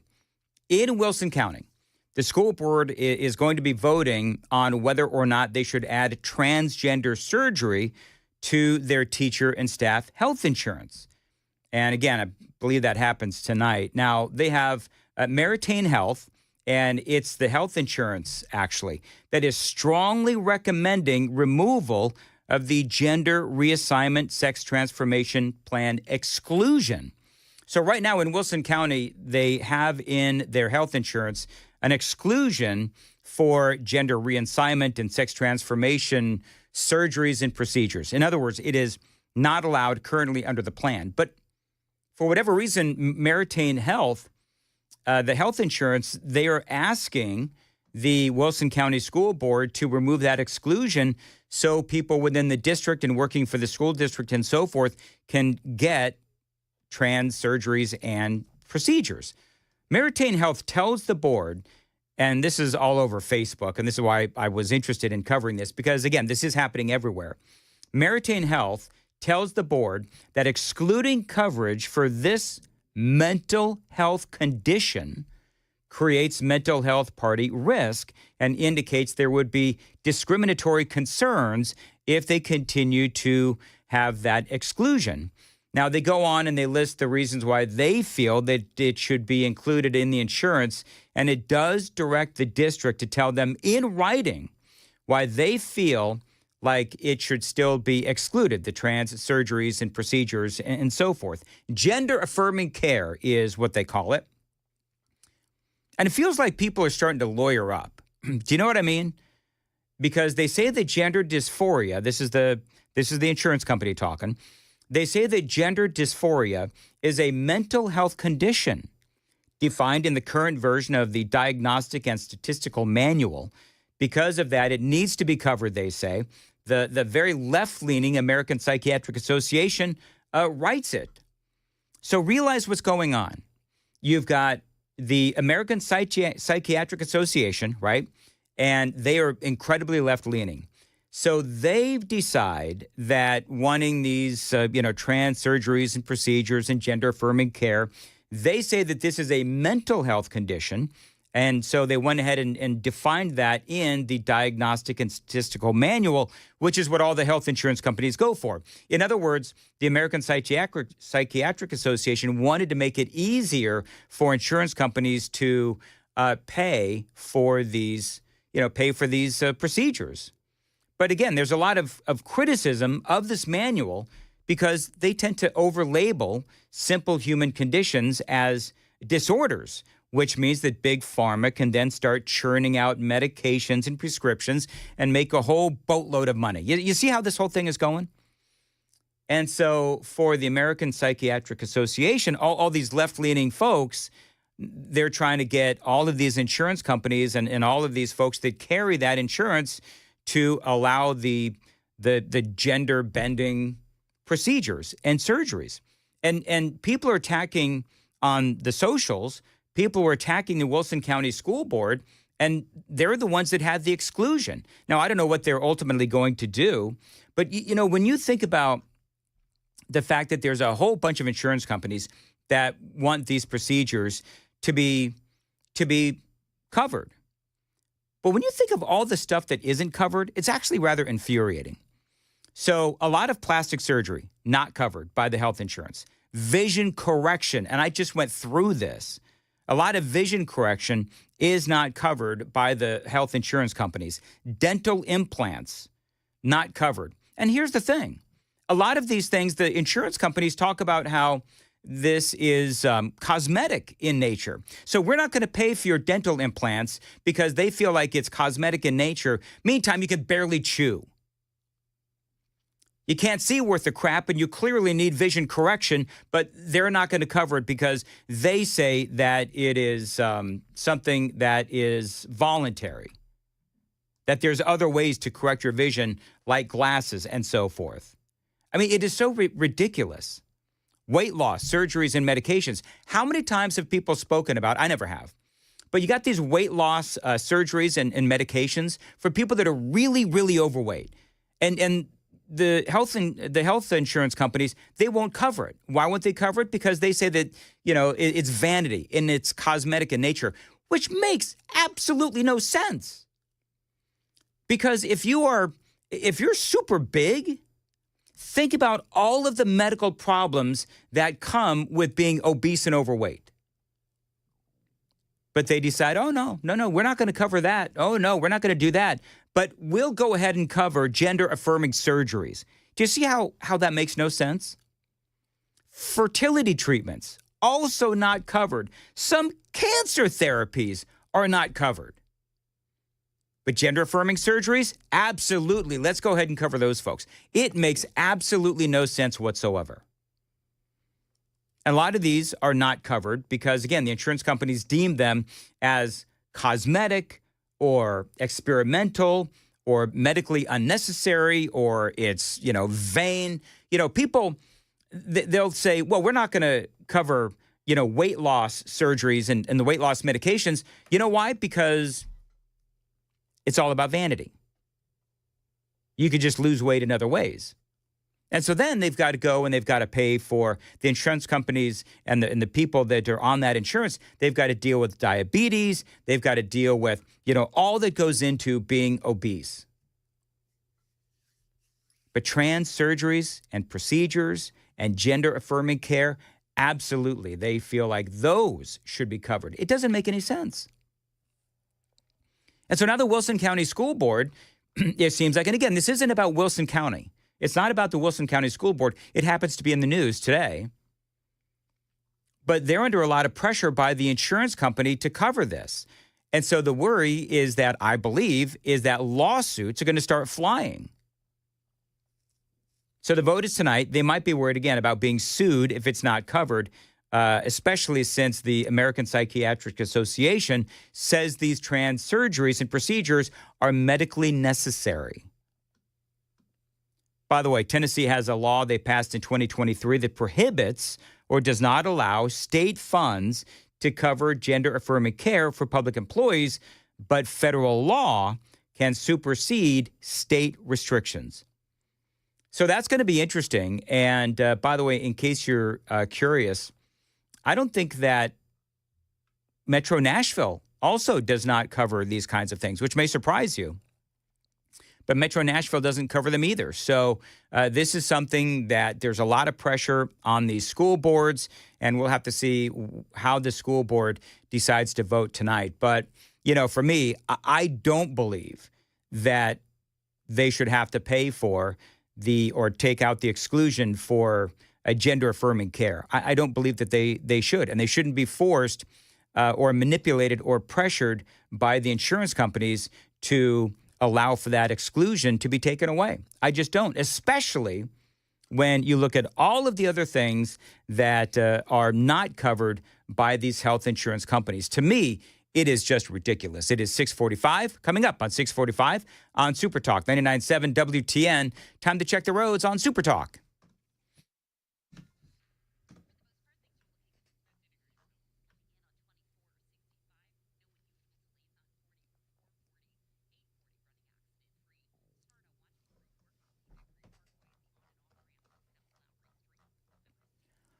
.45, Nashville's Morning News on Super Talk, 99.7 WTN. As far as your weather goes, a high of 65 today, lingering showers as well. And really appreciate you listening for a Monday, Cinco de Mayo, as a matter of fact. And, of course, my joke this morning is that ICE decided to celebrate Cinco de Mayo with an ICE bust in Nashville, a big weekend for Nashville as ICE. The Tennessee Highway Patrol and Homeland Security were here Saturday night into Sunday morning arresting illegal aliens. Channel 4, of course, airs videos of a bunch of guys in handcuffs. These videos were taken overnight in various locations across the metro Nashville area, including Antioch, South Nashville, and Paragon Mills, all showing traffic stops initiated by Tennessee Highway Patrol troopers. THP leaders say they made 150 of these stops alongside Homeland Security and ICE agents in areas with suspected gang activity and with a history of serious traffic crashes. So some of the arrests that were made, according to the Tennessee Highway Patrol, were for outstanding warrants, illegal guns, drugs, and they say that there were some suspected gang members here as well. And again, these are places where gang activity has been happening and illegal aliens have now been picked up, and that's a good thing, right? Well, apparently not. As people protested and confronted Homeland Security agents for answers, 3 buses came and went. Shame, shame. With loved ones chasing behind, trying to stop it, saying they saw their family members on the bus with no destination made clear.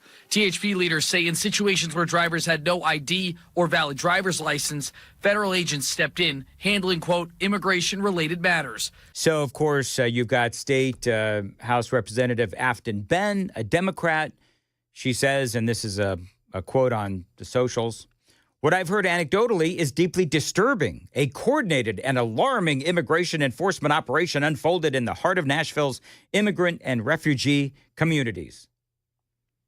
Okay, so hello, Afton Benn. If you've got illegal guns, illegal drugs, and gang members, and they have infested Nashville's immigrant and refugee communities, isn't it a smart thing to get these guys off the streets and out of our city? It would seem like it to me. She also said dragnet operations like this do nothing to improve public safety. What they do is they terrorize families, they disrupt lives, and they shatter trust between law enforcement and the communities that they are supposed to serve. Well, Afton Benn, Democrat, if they're getting gang members off the streets, then yeah, I'd be willing to bet, because, I mean, look, I don't live in these communities, but here's what common sense tells me. Common sense tells me that if in these communities you have gang members that are running around with stolen guns and drugs, then by and large, the communities, no matter where they're from, wants these guys gone, right? Because they don't want these guys who are here from God knows where to try and recruit their kids into gangs. They don't want them to sell their kids drugs, and they don't want their community to be shot with these illegal guns. So, as usual, the Democrats are taking the wrong side. Law enforcement, I would say, they're supposed to serve the citizens that pay their salary. And the citizens of Tennessee voted for strict enforcement of immigration laws. So there's that, Afton Benn. Mayor O'Connell's office also said while allegations of Metro Police involvement were made, they say no Metro officers were a part of the enforcement and that their presence Sunday outside Homeland Security was to ensure public safety during the protest. All right, so the mayor is also saying our top priority is keeping people safe, and we're deeply concerned that what appears to be federal actions are making that harder. Do they hear themselves? Like, does Mayor O'Connell hear himself when he says that these federal actions are making it harder to keep people safe? I mean, if they're taking, how many times can I say the same thing? And Joan's been reporting this story all morning long as well. I mean, if they're getting bad guys off the street, then doesn't that make it easier to keep people safe, not harder, Mayor O'Connell? He wanted to make sure that you knew, Nashville, that no Metro Nashville Police Department personnel were involved in last night's enforcement action. Metro Nashville PD has no federal immigration authority. It is not trained to conduct immigration enforcement and lacks access to federal immigration databases. The THP, by the way, did release this statement. The Tennessee Highway Patrol partnered with federal authorities for a public safety operation in Davidson County in areas with a history of serious traffic crashes and suspected gang activity. Now, part of this, I would say part of this dynamic when I read this story, and especially how the THP was helping, is okay, because they certainly did not help in the case of Kilmar Abrego Garcia when they just let him go. Remember that story, of course, from the last couple of weeks? When we find out that the Tennessee Highway Patrol called the Biden administration, hey, I've got a guy that has, 8 people all speaking other languages, and they've got no luggage, and nobody speaks English, and we want to take him in. Oh, no, let him go. And they let him go at the Tennessee Highway Patrol. And so I like the fact that now they are cooperating and working with ICE in making this happen. Troopers, they say, made a few arrests for outstanding warrants. Illegal guns and drugs were also recovered, including from individuals suspected of gang affiliation. I mean, look, make no mistake, Tennessee has taken legislative action to ensure that we are following strict enforcement, particularly after Donald Trump was elected into office. Now, some of the things, and I'm running out of time, but I interviewed the governor about all of this. We now have a centralized immigration enforcement division that works directly with Homeland Security. Good on you, governor and state legislators. We have criminalized sanctuary policies. So if we have, Nashville or Shelby County or some county that actually has certain sanctuary city policies that goes against our state policies, they have now made that a crime. The state legislature and the governor have now made that a crime. And there are now incentives for local law enforcement to work with federal authorities through grants. I think all of this is good. And so for me, I love what is happening here on this Cinco de Mayo with these ICE raids. I just thought it was ironic that it happened heading into this Monday, Cinco de Mayo. It is 6:52 on Nashville's Morning News on Super Talk. Joan Jones has the news coming up at 7. Joan. Did you know that if you've got federal student loans, you got to start paying them back today? We've got details on that coming up here at 7 o'clock on Super Talk 99.7 WTN.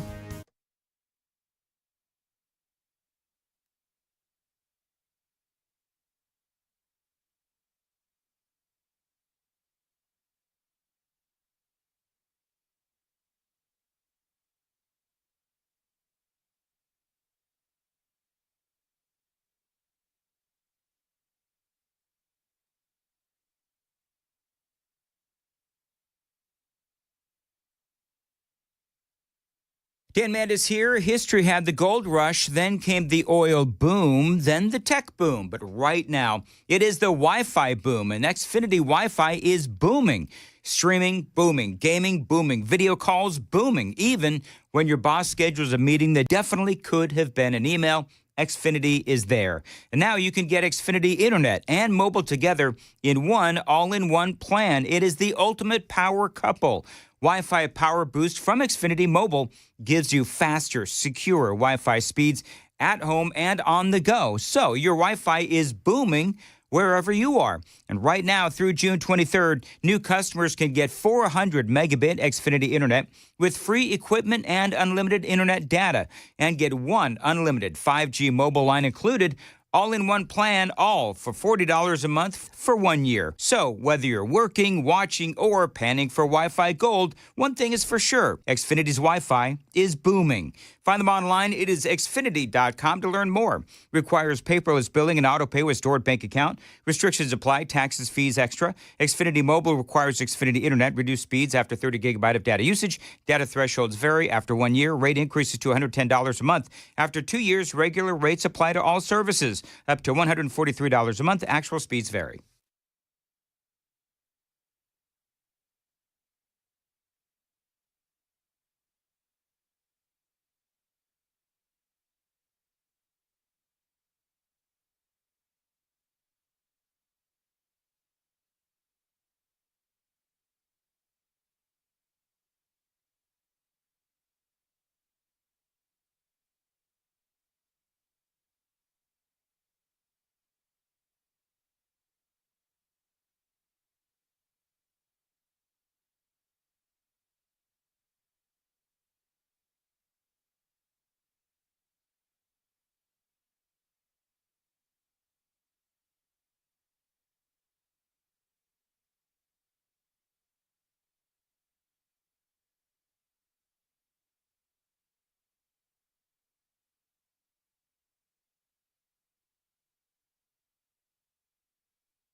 6:59, Nashville's Morning News on Super Talk 99.7 WTN. All right, coming up next, big hour in the next hour.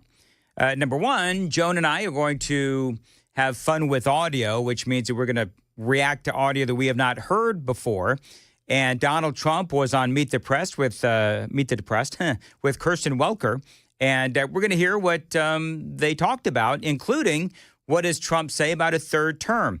7:35, Courtney Johnston, Metro Council. She is going to be here to respond to Mayor Freddie O'Connell's tax increases and LPRs, and a whole lot more straight ahead. Scott Sabicki, state rep, is going to join us at 8:06 right here on Nashville's Morning News on Super Talk 99.7 WTN.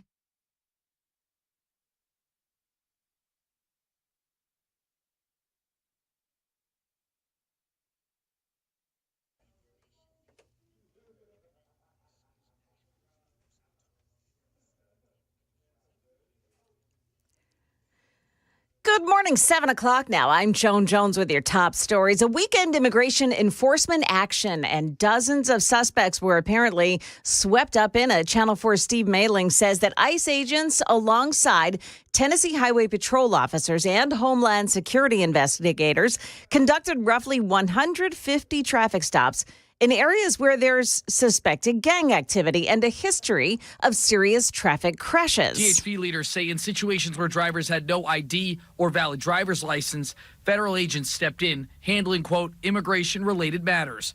The sweep led a group of immigration rights activists to storm the Nashville field office for the Department of Homeland Security yesterday. While they were protesting, 3 buses with blacked-out windows were seen departing the area. ICE agents have not provided answers as to where those suspects were taken.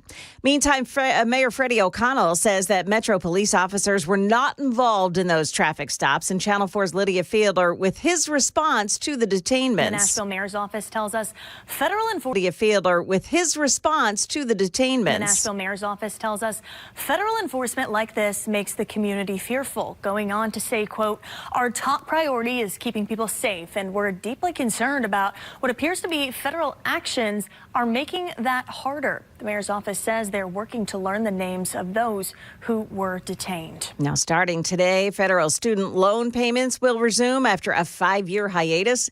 It should impact millions of borrowers. ABC's Phil Lipoff on what to know. If you have student loans, make sure you go into your account and check your balance, just so you see where you're at. The Department of Treasury will send you out an email over the next few weeks. They have what's called a default resolution group that will set up payment plans. If you give them a call, it'll help people enroll in income-driven payment plans or even do what's called loan rehabilitation, which is a series of payments to get a loan out of default. And by the way, you can check on the status of your loan by reaching out to your student loan servicer, or you can just visit the Federal Student Aid website for more information. Months after his arrest, jury selection is expected to begin today in Sean Diddy Combs' sex trafficking and racketeering trial in New York. Combs rejected a government offer to plead guilty for a reduced sentence in that court last week. His former girlfriend, Cassie Ventura, is expected to testify in this trial. Her testimony is important because, as we know, she came out and she made these allegations. The video then came out to corroborate it. So when we look at credibility, there's going to be a certain amount of credibility that's given to her statement because it's now been corroborated by some outside external force, the video. ABC News legal contributor Shanna Lloyd there. Market numbers now brought to you by Beacon Capital Management. Online at beaconcm.com. We have some losses in the futures market here this morning. The Dow futures are minus 266. We've got NASDAQ futures down 213 and the S&P futures falling 48. That's the latest news, traffic and weather next. I'm Joan Jones, WTN News.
Got an accident. It's Briley Parkway, the westbound side before Clarksville Pike. Exit 21 and the right lane is blocked by it.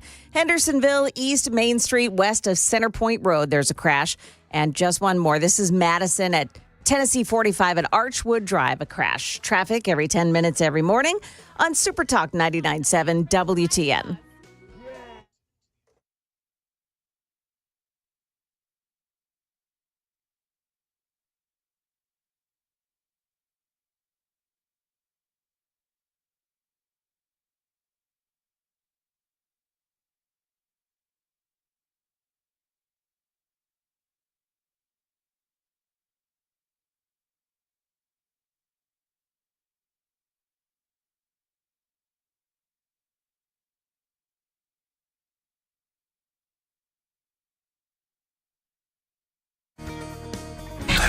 Opinion driven.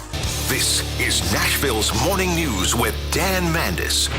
And so, my fellow Americans, we talk news. 7:07 Nashville's Morning News on Super Talk 99.7 WTN. The president decided to go on Meet the Press, or Depressed, and some great audio, but I haven't heard all of it, so we're going to play, Joan and I are going to play Fun with Audio, where I'm going to react. I don't know, did you hear any of the interview with Kirsten Welker? No. Okay, that's number two of this segment. But number one, Trump was having way too much fun with memes. Have you noticed this? Are you talking about the Pope meme? The Pope. Oh, gosh. Like, he put, I don't even know how to describe this, but President Trump puts out a meme or a picture, whatever it is, and he's all dressed up in, Pope clothing. And obviously at this time where they're getting ready to go into the conclave, which I believe is it Wednesday the conclave starts? So yes. Yeah. So that, of course, got some Catholic people all riled up. And then he tried to trigger the Star Wars people.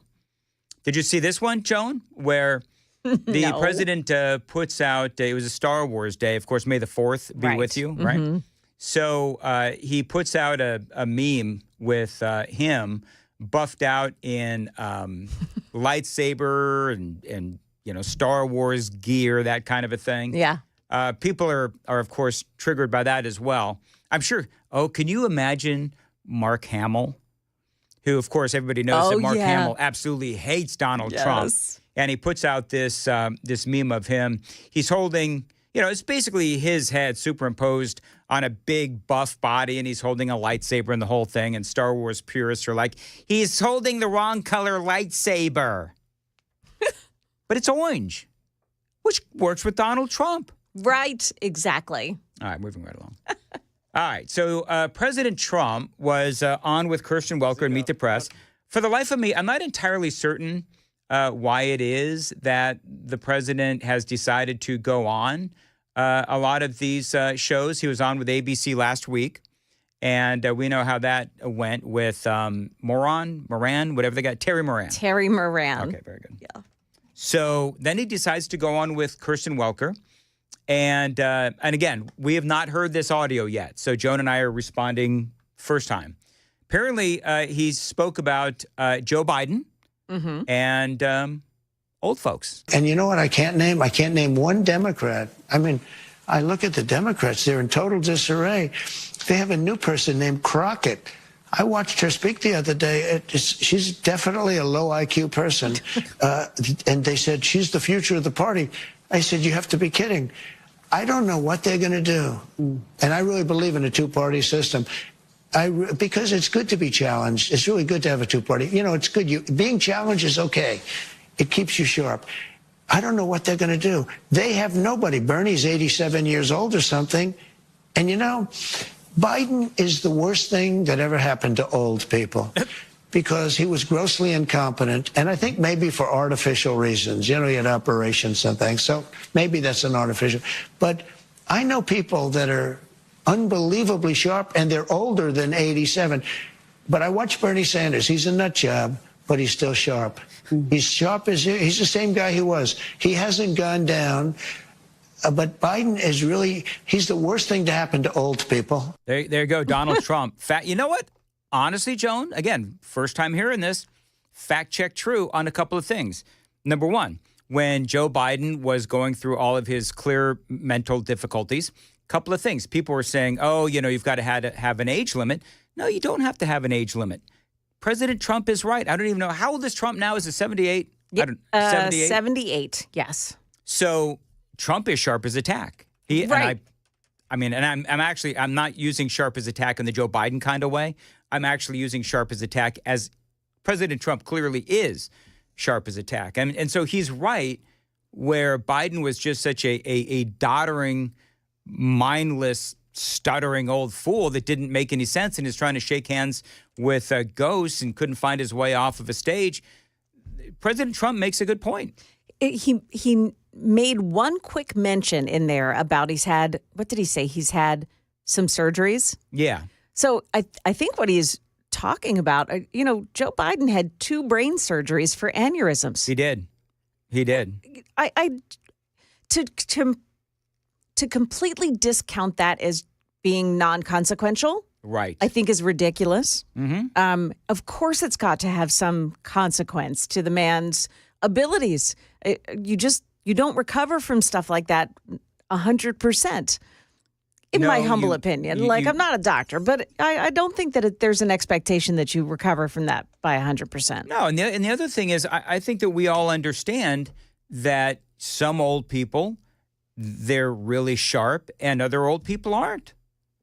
I mean, that's the bottom line. I'll give you an example. My mom, when she passed away, sadly, it was her body that gave out. It was her body that gave out, not her mind. Her mind was right there all the time. My mom's sister had Alzheimer's, and they were only maybe a year or 2 apart.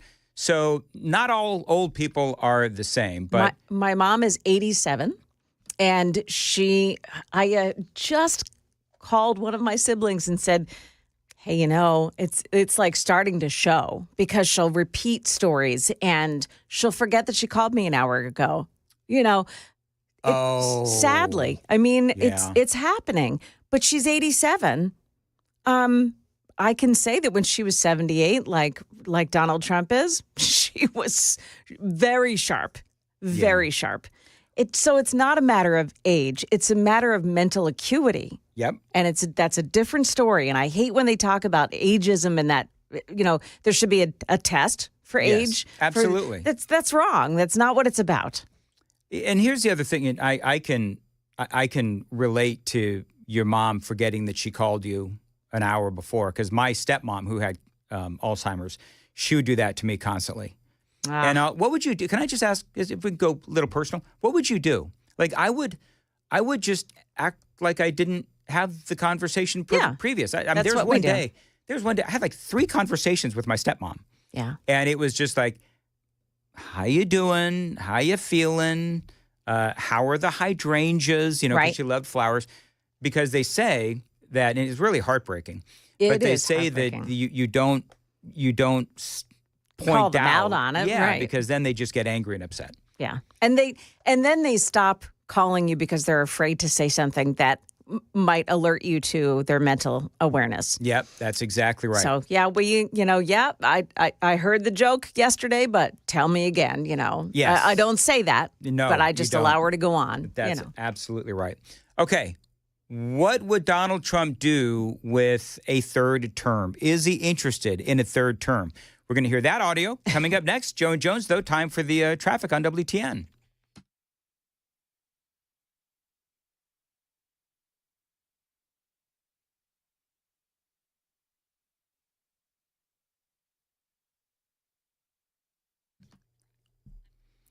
Weather today, a high of 65, lingering showers as well, 50 now at Super Talk 99.7 WTN. Okay. All of this nonsense about a Donald Trump 3rd term, Kirsten Welker asked him directly. I want to be a great president. I will have served. Hopefully, everything will go well. I feel very good. I just did a physical. I took, unlike all other presidents, I took cognitive tests and I aced it. I got 100% correct. And one doctor said, there were numerous doctors watching. And he said, I've never seen that before. Biden didn't take a cognitive. He couldn't have gotten the first question right. But I came out great with the physical, both physically and mentally. And I just want to serve do a great job. I'll be an 8-year president. I'll be a 2-term president. I always thought that was very important, to be honest with you. You know, if you look at President Polk, he was a 1-termer and he did some great things, actually. A pretty good president. And I'm not saying you can't do that, but there's something about being a 2-term president that was very important to me. So there you go. And by the way, he also said that lots of people, you know how Trump does? Yeah. Lots of people want to see him run for a 3rd term, but he said, no, I'm not going to run for a 3rd term. I am done after 2, even though lots of people would like to see him run for a 3rd term. We did a poll. We did a poll, and nobody wanted him to run for a 3rd term. Right. But I think the Trump policies can continue on in a J.D. Vance, in a Marco Rubio. You know what? You're right. And I wasn't going to play, let's see here. Okay. She asked him a question about can the MAGA movement survive without you? We're going to cover that. Good. I don't have it queued up, but I'll play that one coming up after this cut, where he calls out, of course, as you know, he's prone to do, he calls out Kirsten Welker for a dishonest interview. Listen. Prices are already going up on some popular items. Tires, strollers. This is such a dishonest interview already. Prices are down on groceries. Prices are down for oil. Prices are down for all energy. Prices are down at tremendous numbers for gasoline. And let me tell you, when you have the big thing, what he did, he spent like a stupid person, which he was, but he spent like a very stupid person. And that was bad for inflation. But what really killed us with inflation was the price of energy. And Donald Trump is right. And so oil and gasoline, that is going down. The media will tend to focus on and hyper-focus on things that are going up and completely ignore the stuff that's going down. For sure. I mean, I guess if it bleeds, it leads, right? But, I mean, I appreciate what Donald Trump is saying. And if the price of gas continues to go down, well, then guess what? A lot of other stuff is going to go down as well because, and she's talking about the tariffs, but the bottom line is that if the price of gas goes down, everything else goes down as well. They'll have a hard time doing that because they're still filling the strategic oil reserves. From when Biden blew through it? Biden blew through it. Now, and I also heard stories this past week that the reserves actually caved in, essentially, without the oil in it. So they need now to repair them first. They need to repair, I think there's 5, and they need to repair 3 of them first before they can even fill them. So they caved in? Yeah, they did. I can look up the story, and I'm well done, Joe Biden. Yeah, exactly. You know, I think I saw that headline, and I think I blew right past it, but I think you're right. I think they did cave in. KGB, look up that story. Wake up, if you would. Can you look up that story with the oil reserves caving in? Because I did hear that, and again, I blew right past the story, but really interesting. Now, she asked the question, do you think the MAGA movement can survive without you as its leader? I thought this was interesting. Okay. I don't know what he said, but let's listen. You have built a political movement that has transformed the Republican Party. It's transformed the country, quite frankly. Political movement in history, MAGA. Make America great again. When you look to the future, Mr. President, do you think the MAGA movement can survive without you as its leader? Yes, I do. What gives you I think it's so strong, and I think we have tremendous people. I think we have a tremendous group of people. We talked about a number of them. You look at Marco, you look at J.D. Vance, who's fantastic. You look at, I could name 10, 15, 20 people right now just sitting here. No, I think we have a tremendous party. And you know what I can't name? I can't name one Democrat. I mean, I look at the Democrats, they're in total disarray. He's right. Yeah. He's right. He took her focus on his MAGA movement and moved it over to the Democrats. Mm-hmm. He should have allowed it to stay there for a couple of minutes, and sink in, because they like to say that nobody supports him, but they do. Oh. And obviously what he's doing has, resonated across America, and people love what he's doing. So, yeah, I think with the J.D. Vance, the Marco Rubio, so many others that would carry on his legacy, it's it'll continue. That's a tough one, too. I was talking to Amy about this over the weekend, which is J.D. Vance or Marco Rubio. Like, I'm having a hard time with that because I was a J.D. Vance fan for, a long time since he's come into the public, sphere, and I think he's great. I think he communicates really effectively. Then you've got Marco Rubio, who I believe is doing a great job as Secretary of State. All right, and everything else. I got time for one more. This is Donald Trump calling her out because apparently he says every story, every question has a negative slant. And this is Donald Trump. I want to treat people fairly, whether they voted for me or not. I want to have a unified country. It's very hard because the media is so fake, including, like even the way you ask questions. Every question is asked in a negative vein. There's a toy company that took a toddler's, whatever, but you don't talk about the fact that gasoline is down at numbers that nobody believes possible. You know why they're down, by the way? Drill, baby, drill. We're drilling like crazy right now. We try to make sure every question is fair, Mr. President. Look, every question you ask says a very negative slant. No, but look, I'm just curious. I'm fine for responding to you. I don't think you're very difficult at all to respond to be honest with you. But you know what? You should ask some positive things. I want to treat people fairly. There you go. Donald Trump. And he's right. He is right. He is absolutely right. And, because the question is always asked with the assumption that this is true. And, of course, it's a left-leaning ideology. Right. They never consider the other side, which is the entire middle swath of America. Yep. Every question is slanted. It's true. Okay, so I want to KGB. So what we're going to do, the current question on YouTube, like us and subscribe, is should Alcatraz be rebuilt and opened once again? I did a whole monologue. No, I don't believe it's practical. We can build probably 2 or 3 prisons in Florida or Texas or Arkansas for what we would pay to rebuild Alcatraz. So most people, last time we checked, it was 68 to 32. 68% said yes, 32% no. I voted no. Final numbers on this poll is 68-32 to yes. Okay, so I'm going to assume most of you disagree with me. I believe that it's not realistic and will cost too much.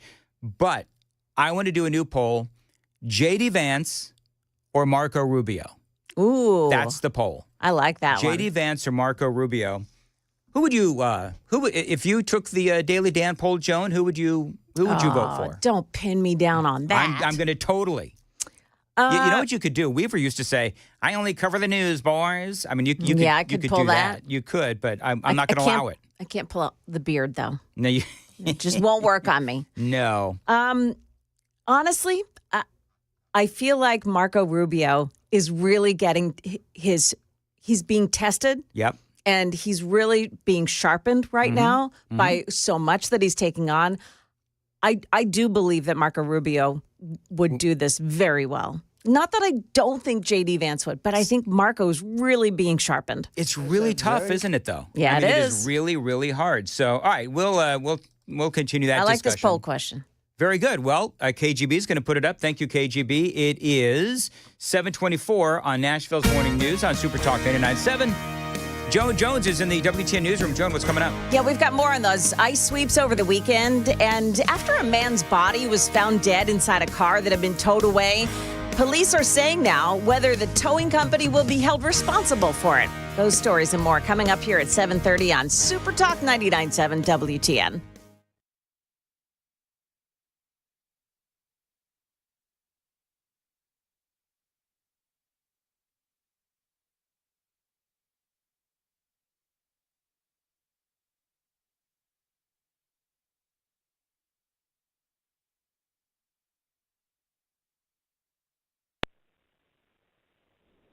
Morning to Lenny from the Glock store. Lenny, I got to tell you, first of all, you've been on this show many times. I'm such a fan of yours. I'm also such a fan of the Glock store, and you guys have the big open house that is coming up on Saturday, May 31st. I've been to the previous 4. These things are amazing. Talk about the reason I wanted to have you on, Lenny, is because you guys are getting new specials and you're getting new vendors in every single day. So what is the latest? Well, it's going to be a great event. Thanks for having me. But first, I want to chime in on this. It's going to be J.D. Vance for president and Trump for vice president. Oh, is that what you're going to throw down? All right. All right. You know what? Flag the tape. Mark the tape. We'll see what happens. We'll talk to you in a few years. All right. So we've got a big event coming up here in the end of May. It's our open house. It's basically our 50th anniversary here in Tennessee, and we're really excited to be here. We've got all kinds of great things happening. It's going to be fantastic in a sense that we've got all these vendors coming in. We're going to be giving away a whole bunch of merchandise. The vendors come in, they give us free stuff so they can promote their products. Last year, we gave away, I think, about $30,000 worth of stuff. This year is probably going to be about $50,000 worth of merchandise. We've got 5 or 6 different events planned for shooting. There's going to be a Glock room. You can test every Glock that is ever made, in a shooting room. Wow. We've got a full auto room too, where we'll have a machine gun room that you can actually go in and play with, and it's just going to be a lot of fun. It's coming up at the end of May on Saturday. I guess it's Saturday the 31st. Yes, it is. And one of the things that I love and people love about the open house is that you do raffles. And this year, from what I understand, Lenny, the raffles are nonstop. Yeah, it's going to be just going on and on because there's so much merchandise that we can't really just do it once or twice. It's going to just be continuous. And so it's really going to be fun. Now, the other really exciting thing is that I don't think you're going to be there, but WTN is going to be there. Yes. You're on vacation, I guess. I am going to be on vacation. Actually, KGB is going to be taking my place, as a matter of fact. So that's going to be fun. And I believe that Murphy Show is going to be there as well. And I believe Chad Benson is going to be there, but I'm not sure. Excellent. Well, we're looking forward to that, and we're looking forward to all Nashville coming out and enjoying what we've got. We've got a unique facility. It's really different. It's not like any other gun store or gun range. Our shooting rooms are rooms. They're not lanes. So you go in there, and it's really a dynamic environment where you can shoot at multiple targets in multiple directions. Like I said, we'll have a room set up with just Glocks, all kinds of different Glocks you can test. We'll have a room set up for machine guns.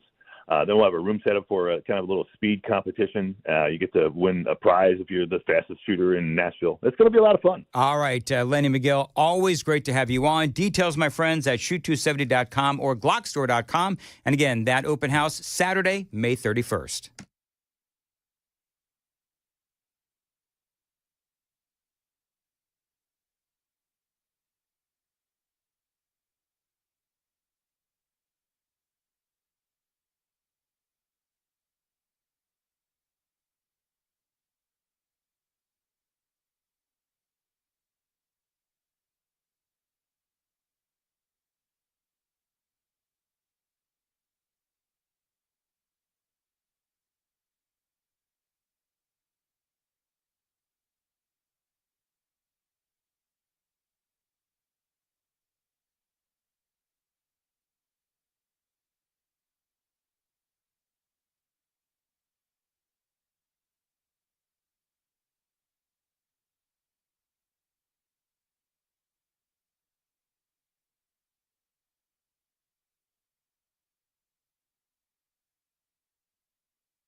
$7:29, Nashville's Morning News on Super Talk 99.7 WTN. Appreciate you listening.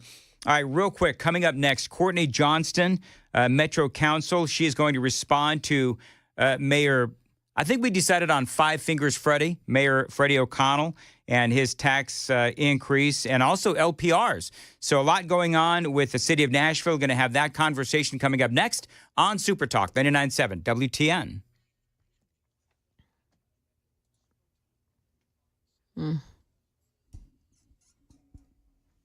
Good morning. It's now 7:30, and I'm Joan Jones with your top stories. A couple of closures to tell you about in Lebanon. Hickory Ridge Road, east of Chelsea Lane. There is a crash cleanup going on there, and the roadway is closed off. Also, Metro Center on 65 southbound, the off-ramp to Rosa Parks Boulevard. That's exit 85. The off-ramp is blocked off again. That is because of a crash. We'll keep an eye on this. It's not clear how many people were swept up in an ICE enforcement operation over the weekend, but Tennessee Highway Patrol confirms it was involved in helping ICE on this. Together, they conducted hundreds of traffic stops in areas where there is known gang activity and with a history of serious traffic crashes. This woman tells Channel 4 she witnessed one of those stops. Detained, put into one of the unmarked vehicles and driven off. It was very quick. It was very coordinated, and they seemed to be following each other. Now, in a statement, THP said troopers made a few arrests for outstanding warrants, illegal guns, and drugs, and some were suspected gang members. New details after a man's body was found inside a locked vehicle that had been towed away weeks ago from a Murfreesboro Walmart. Police are saying the towing company is not suspected of any wrongdoing and that an autopsy has been ordered to determine the man's cause of death and to figure out how long he had been dead. Larry Flowers is the borough's police spokesman, and he talked with Channel 4. Person that owns the vehicle actually had blackout material covering the windows. So if you looked inside of the vehicle, you didn't see anything. You would assume it was an empty vehicle. The man's body wasn't discovered until 4 weeks after the car had been towed away. And in a new interview with NBC that aired over the weekend, President Trump floated the idea of bringing back one of the country's most notorious prisons. President Trump is directing the federal government to reopen Alcatraz, the notorious former prison on the San Francisco Bay known as The Rock, considered escape-proof and the subject of multiple Hollywood films. Trump says he wants to reopen and expand the prison to house America's most ruthless and violent offenders. That's ABC's Christiane Cordero. Stock futures pointing down this morning. That's the latest news. We've got traffic and weather ahead. I'm Joan Jones, WTN News. 7:32, Dan Mandis here for Contours. Listen, Mother's Day, is that this weekend? It is. Mother's Day is this weekend, and so you've got to make sure that you get something great for Mom. What about Contours? The mom in your life can get a great facial or a great belly buster special for only $99 at Contours. This is a great opportunity for you to get a quality item for your mom and pay a really low price. This is what I love about Contours. They're always looking for ways to save you money. So again, right now, they are famous for their ultra slim technology that stimulates collagen and tightens the skin, helping those fine lines and those age spots fade. And that is what is so great about their facials, their world famous facials. They're at Contours. So that is a $99 special for Mother's Day. They also offer a belly buster treatment. Again, only $99, a huge discount for both. First 10 callers right now get that special price on either the facial or that belly buster special. 615-236-9960. Gotta love Contours for this Mother's Day special. First 10 callers right now. 615-236-9960. 615-236-9960. ContoursLLC.com.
$7:35, Dan Mandis here. Are your monthly bills keeping you up at night? Have you worried about your finances in these crazy times?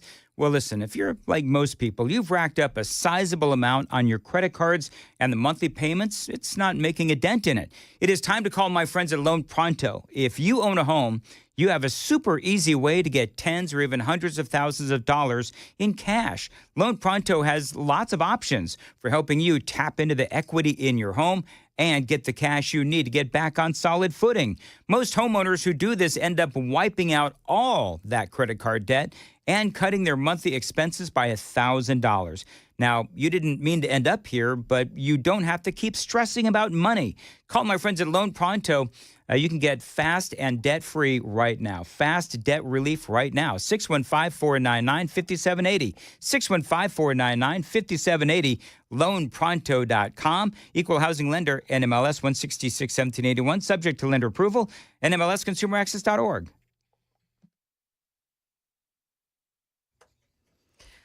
Okay, still looking at a closure in Metro Center, 65 southbound, the off-ramp to Rosa Parks Boulevard, exit 85. There is a crash and that off-ramp is blocked off. Now, in Whites Creek, Briley Parkway westbound, a crash that blocks the right shoulder at Clarksville Pike, exit 21. Another accident this morning, Paragon Mills, Harding Place at I-24. Traffic every 10 minutes every morning on Super Talk 99.7 WTN.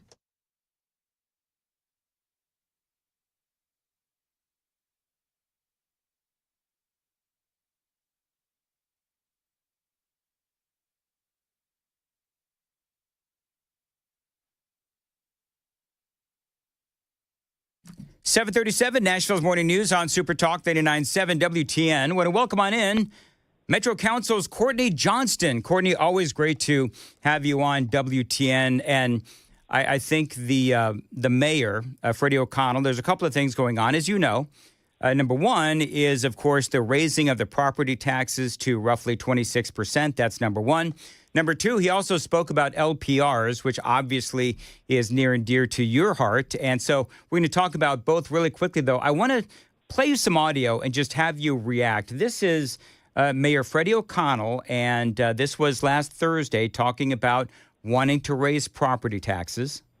Many of you undoubtedly walked past folks this morning who believe that property tax going up for any Nashvilleian by any amount is unnecessary, just more government spending. These are the same people celebrating the chaos of federal cuts, which, make no mistake, are not about efficiency. What they won't tell you is what they're proposing means we wouldn't fund our school services and safety. We wouldn't open a new police precinct in Southeast Nashville, wouldn't have the new police flex unit shrink the amount of time you have to wait when there's an emergency, wouldn't expand safety in schools. So, Courtney, of course, the mayor basically saying that without these property taxes increase, the students are going to be unsafe, we're going to have no cops in the street and so forth. What's your reaction? Well, first of all, good morning. Thanks for having me. I would say a lot of that is nonsense. We have done some things. The school board has finally agreed to do some things to make the schools safer. One of the things that he said he was adding was 23 SROs. That's just not true. The 23 officers that were added in this budget are for the rapid response team, which are highly trained for specifically responding to school threats. But they are not SROs that are in the schools every day where little Johnny knows that Officer Jones is my SRO. That's just false. The D detail is something that actually started last year, where they took CET officers, which were our community engagement team, and created that D detail. So we've already had the D detail. So saying that he's funding, it's a lot of word salad and a lot of spinning, but it was disappointing to hear him disparage people that were out peacefully expressing themselves on this property tax increase or proposed property tax increase, especially on the heels of 5 years ago, such an historic property tax increase where we really haven't seen any new city services. We have a higher bill, but we aren't receiving better or more services. And so there was nothing in his speech that was surprising, but a lot of it, I just shook my head. Well, it seems like he's doing a version of a straw man argument where it's like, how dare you not be for yet another property tax increase, because all of these horrendous things are going to happen. And I think that it does seem like he is misrepresenting the facts. And based on what you laid out, clearly he is. One of the things Courtney Johnson, the mayor, said is that inflation and the federal government was responsible for property taxes being raised in the last several years. I do want to play the quote. But we've lost a reliable partner in the federal government, and that's impacting our community's work on many levels. Estimates reveal nearly 400 Nashville nonprofits are at risk of losing funding to the tune of $1.5 billion. Vanderbilt University Medical Center has already revealed that they're cutting their budget by as much as $250 million. And Metro has been ghosted on awarded funds of tens of millions of dollars. But we're not standing idly by as the federal government unlawfully tries to cut funding that's legally ours. We've told them we'll see you in court. So that is, of course, the mayor. Effectively, it sounds like he is blaming Donald Trump for it, although he later denied it. But it does seem like he's blaming Trump and the federal government for him having to raise property taxes. Do you have a comment on that? Well, inflation was at its highest, I believe it was 2 years ago. I think have COVID brain when it comes to timing, where we were, what is 9%? I think it was, Courtney, I think it was either 9.3, 9.4, 9.7%. And yes, that was during Joe Biden. Right. And so we didn't raise property taxes then. The increase has obviously slowed. The inflation rate is obviously much less than that now.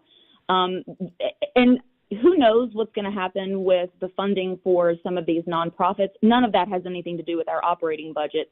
The only thing that has anything to do with our operating budget, there's a way to really kind of explain that it doesn't, is the grants that we were awarded and we have been ghosted on, which is unfortunate. But nobody can say, because I've asked finance, which grants have we lost? And there's not one of them that we've lost so far, and especially anything that would affect our operating budget. These are special projects that the grants were funding. One thing that I will say there is that it's unfortunate that we have 3 congressmen that represent Davidson County, and there is some uncertainty around some of these grant funds, and we're receiving no communication. There's no liaison there to help us sort of mitigate and figure out, is this something that we can depend on, or do we need to pivot? So that is unfortunate, yes. But not necessarily something that would impact our operating budget. Certainly not to the tune of a 26, almost 27% increase. No, that's I mean, obviously, Captain Obvious here, a hefty increase, especially coming off what happened several years ago. And it does seem to me that they are making the problem of affordable housing worse. I mean, not only in Davidson County, but across Middle Tennessee, because they're forcing people into the suburbs of Williamson and Wilson and Rutherford counties, and they are getting more expensive as well. And so he keeps talking, and the Democrats keep talking about affordable housing, but they're making the problem much worse all across Middle Tennessee. Yeah, you can't disagree with that. I mean, I've had, I don't know how many phone calls from some of my elderly constituents or their families that are concerned about not being able to continue to pay. Most of these people have their houses paid off. And so that really does affect when their bill goes up, $100, $200, $300 a month. That is significant. And so you are driving people out. And, in my neighborhood especially, but across Davidson County, when we have our elderly people that are driven out of their homes that they've been in for decades and generations, those houses are not going to all of a sudden become affordable. They will either be renovated or they will be knocked down and a behemoth will be put in its place. But the other thing that people aren't talking about, we're talking about homeowners, but what about the small businesses? Because our commercial businesses are receiving a property tax increase as well. And so prices are going to go up there. They have to mitigate that in some way. And so that's also a serious concern for me. When we start losing our small businesses, that starts the mass exodus. I'm going to ask you, Courtney, coming up next, about whether or not you believe that Nashville is run efficiently. I got to check the traffic, though, which is usually not efficient. 7:45, time to check the roads on WTN.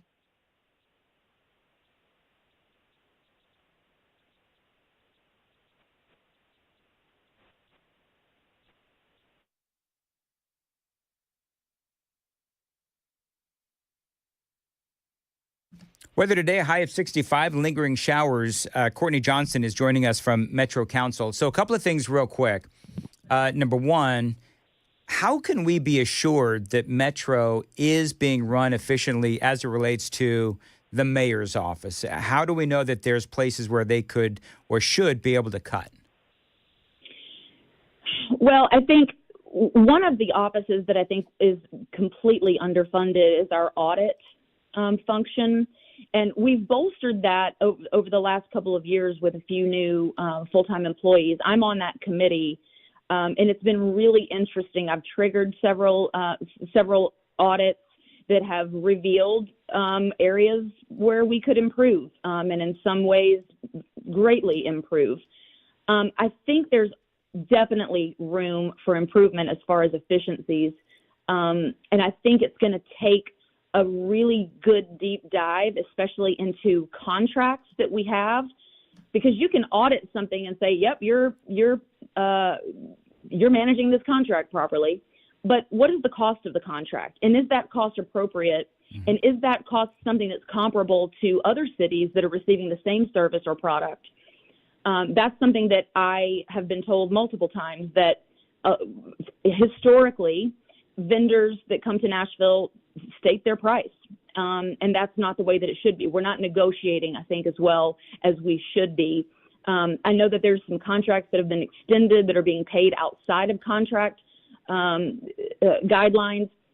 There's a lot of things that we could be doing, and I think that's the biggest problem. I think most people understand that taxes, while it's not fun, are definitely necessary. I mean, every part of our government is funded by the people and the taxes that they pay, regardless of if it's sales tax or fees or property tax, whatever. And so sometimes an increase is necessary. If we felt like our government was being run efficiently and effectively, and an increase, a small increase was still necessary, that's something that's easier to swallow. I think the biggest problem that people have, especially on double digit, after 5 years ago having another huge tax increase, that people just go, "Are you serious? Like, what? How is it indicative of this government being run efficiently when within 5 years we've had 2 double-digit property tax increases?" Yep. I mean, I totally agree with you, Courtney. It is frustrating for people, again, not only that live in Nashville, but all of Middle Tennessee. A lot of discussion on LPRs. You and I have spoken about LPRs before. I am wholeheartedly supportive of LPRs, license plate readers. There was an interview with the mayor, Matt Murphy. This was last Thursday. Matt tried to get some answers out of the mayor on where he stands on LPRs. Would you approve license plate readers for the city of Nashville? Yeah, and I think to your point, what I would do is I would put forward the policy that we have ready to go, ready to present to Metro Council that we are confident could not pass Metro Council right now. We would put that in place, and we would LPRs have already passed. Forward. They've already passed. The initial contracts have already passed. We have not been able to actually create the full implementation. The Metro Council says that they're waiting on you. Well, you might want to go back and check this with them because you've brought the contracts to them for approval? We have not, but I'll tell you what. Well, then how are they not waiting on you, Freddie? Because did you see what happened a few weeks ago, Matt? They filed and then withdrew a resolution requesting that we bring the contracts because they weren't even close to enough votes. All right, so that was Matt Murphy and Mayor O'Connell talking about where we are with LPRs. Care to comment? So a couple of things are true and a couple of things are false. We do, in 2022, my policy passed. That was something that I had started working on in 2021. So it took a year and a half to get that passed, almost 2 years. So we do have a policy in place that passed for full implementation. The only thing that we're waiting for are the contracts. Freddie O'Connell's office has decided they want to amend the current policy. That's what he's talking about. But that's not necessary to implement LPRs. What's necessary is for the council to approve the contracts. Right now, he is correct in that I don't think that we have the votes. which is unfortunate. And Ms. Hancock, her resolution to ask the mayor's office to bring these contracts was, I think, misguided and untimely. My serious problem with it, though, is that he has had this in his lap since he was put into office in 2023. That's when the contracts should have been brought forth. What shows me that he has no intention and had no intention of bringing forth LPRs is that in his FY25 nor in his current FY26 recommended budget are LPRs funded. This year, MNPD requested $2.8 million to implement LPRs to pay for that program. That is not something that is in Mr. Mayor O'Connell's budget, recommended budget right now. So if you don't have the money allocated, that shows lack of intent to get this done. Well, it seems like there's a lack of an intent for him to tell the truth, because Murphy actually literally asked him, if it was solely up to you, would you pass these? And then he said, yeah, but then he went into all of this other stuff about the contracts and so forth. And so it just doesn't sound like, if the money was literally not in his budget, then it sounds like he's not being truthful. Well, and, you know, actions speak louder than words. You can look back on the last term where he was a district council member, and I'm pretty sure that every single time he had an opportunity to vote on LPRs, he voted no. And so I think personally, he doesn't like the idea of LPRs. I know that people in his administration do not like LPRs. Dave Rosenberg is in the administration now. He was the #1 opponent. I mean, it was literally like Johnston versus Rosenberg for a few years with this LPR argument. And you know, it just is really frustrating. The other thing that's frustrating is that we have a council that is not responding to their constituency either. Well, Courtney, if I may, I'm going to let you finish your thought, but I have this piece of audio I want to play for you that would lead into where you're going next. This is Mayor go ahead and play it. O'Connell talking about just that.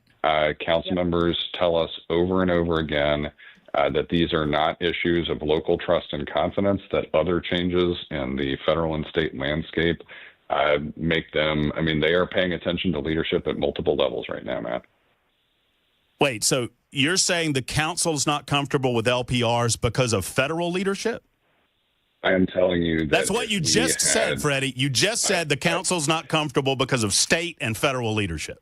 I am telling you that if FUSIS had been brought to the council before the election in November, I think it would have passed. What do you say? He may be right on that. Mm-hmm. He may be right on that. My thing about LPR, well, first of all, with FUSIS, again, these are cameras that already exist. Right. These are not new cameras. This is an integration software that allows MNPD to more quickly access those cameras for investigative purposes or responding to an active scene. LPRs, if you are an illegal immigrant, I highly doubt, with almost 100% certainty, that you do not have a vehicle that is registered in your name and an address that is actually valid. It is not a tool for immigration enforcement. It's just not. And I actually spoke with immigration attorneys that have a combined, I think, 40-something years experience, and they said they have never, when any of their clients have been prosecuted, have never been had LPR data to use that. So it's just not an effective tool for that. But what it is an effective tool is keeping the rest of us safe and helping to find and locate missing people, stolen vehicles.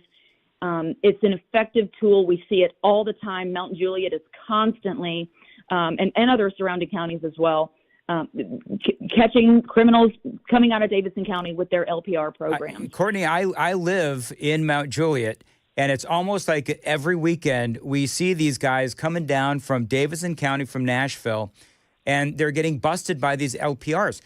And the funny thing is, you would think that they would get the word out in Davidson County, don't go to Mount Juliet because they've got these cameras all over the place.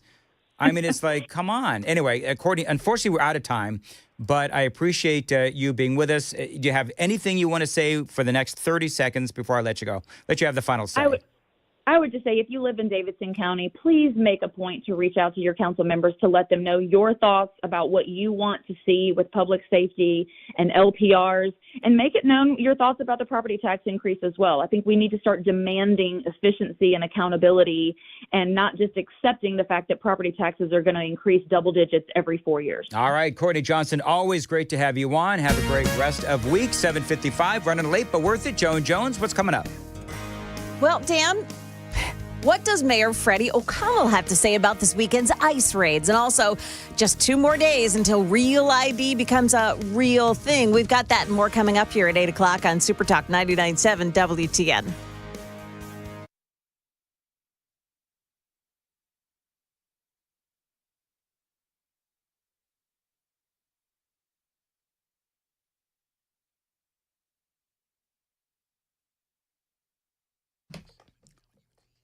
$7:56, Nashville's Morning News. Dan Mandis here. I've been telling you about my friends at USS, United Structural Systems. They are experts in waterproofing, and man, did it rain over the weekend. You need to go down into your basement or your crawl space, and if you see moisture down there, you've got to call my friends at USS. They can waterproof your home. Great service, great price as well. I'm one of the 30,000 satisfied customers that USS has served over the years. They're not going to charge you for any unnecessary repairs, and you're not going to have to pay a dime until the work is done and you are a satisfied customer. And yes, they can help you with basement and crawl space waterproofing and a whole lot more. We guarantee our best. Call USS at 615-488-7855, 615-488-7855, USSTN.com.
Good morning, 8 o'clock now. I'm Joan Jones with your top stories. Still an off-ramp closure this morning. This is on 65 southbound side. The off-ramp to Rosa Parks Boulevard is shut down this morning.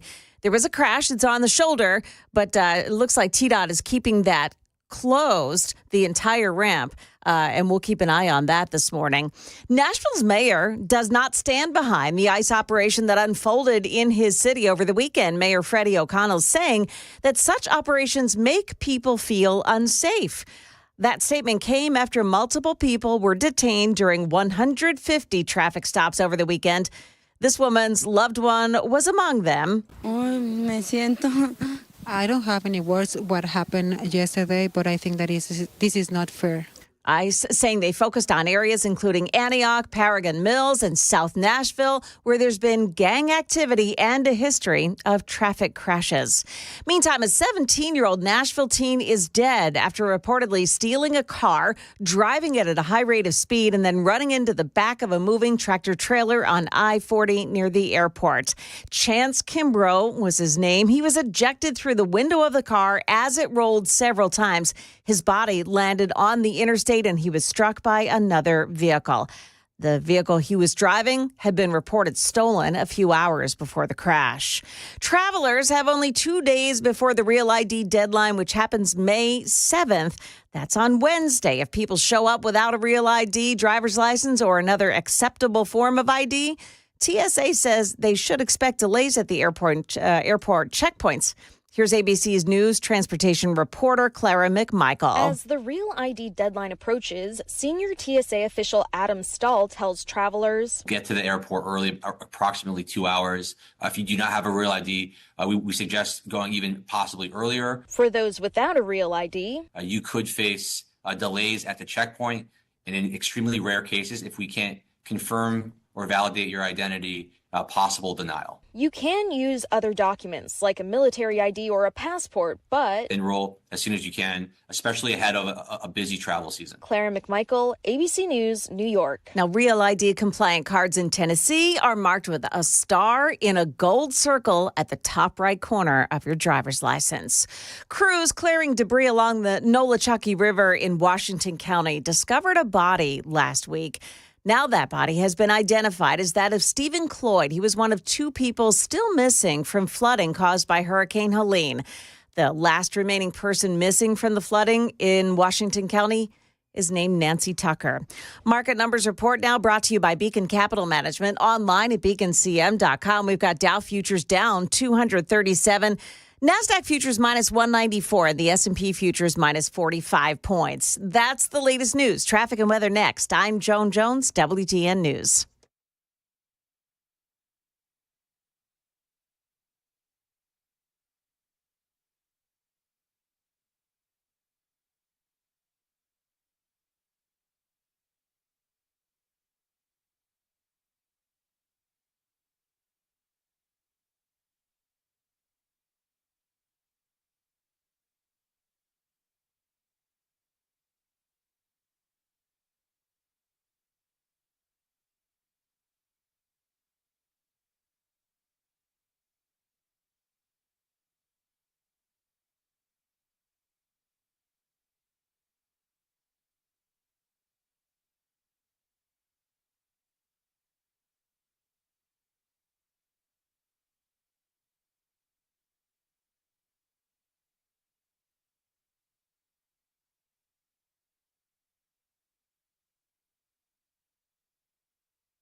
Paragon Mills, Harding Place at I-24. That is a crash scene this morning. Metro Center, looks like crews have now reopened that 65 southbound off-ramp to Rosa Parks Boulevard, exit 85.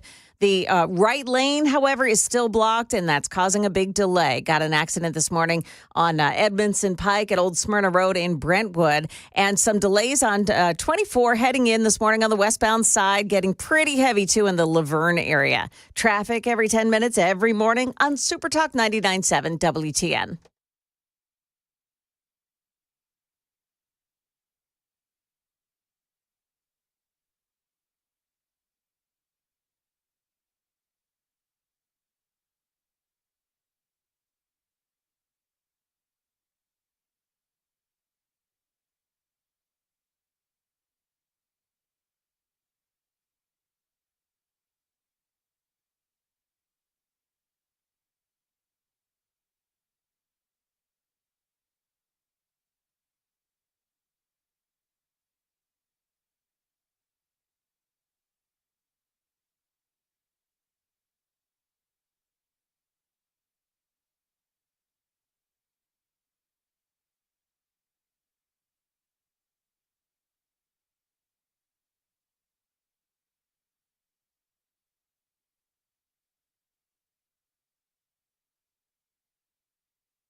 This is Nashville's Morning News with Dan Mandis.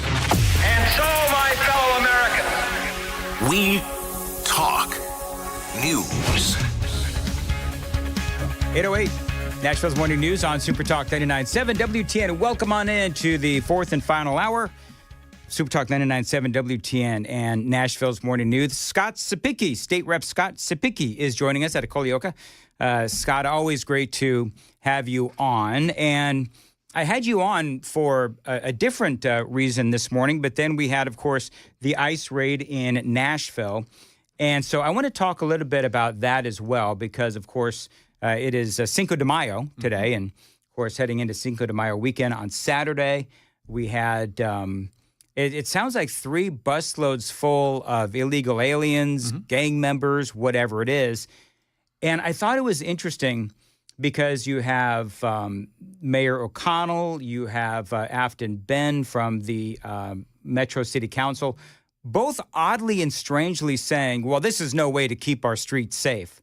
Really? Because it seems like if you're getting illegal aliens off of the street and they've got illegal guns and drugs, it does seem like that is a way to keep the streets safe. What say you? Well, you're absolutely right, Dan. This whole premise that we are doing something that we're hurting the city of Nashville is just absurd.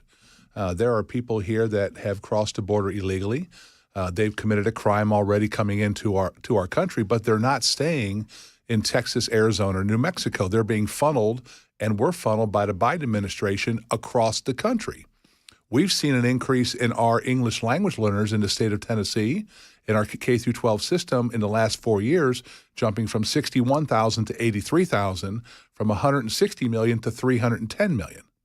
And so starting a year ago, we added a Homeland Security agent, a state Homeland Security agent in every county. All 95 counties have their own liaison to work with school security, to work with making the sheriffs and the local municipalities operating with ICE and federal immigration. And then in the special session, Dan, we came in here, and along with school choice, we also implemented driver's identification. So if you are here illegally, or you are here and cannot prove you are here legally, then you will have a different type of driver's license that identifies you to law enforcement. So we're doing things to try to make our streets safer and our communities safer by partnering with the Trump administration, helping immigration and enforcement. Now, if there's a traffic stop and you cannot provide the necessary documentation, then that triggers an alert. And then they call ICE, they run your data, and if ICE says detain, we're going to detain until ICE comes to pick them up. And that's what you saw. Well, yeah, that wasn't always the case, though. Of course, we know Kilmar Abrego Garcia was stopped in the state of Tennessee, and dude had, 7 or 8 guys in his car. They couldn't speak English. Abrego Garcia pretended not to be able to speak English. He's got an expired driver's license, and nobody had any luggage. Right. And the Tennessee Highway Patrol, I mean, you know the story. They called the Biden administration, and they said, just let him go. I guess my question is, if that happened today, the results would be different. That's correct. And I think what one of the things that frustrates a lot of us in the General Assembly, Dan, is everybody talks about, all of our elected leaders in Washington, they all talk about what a great job President Trump's doing, right?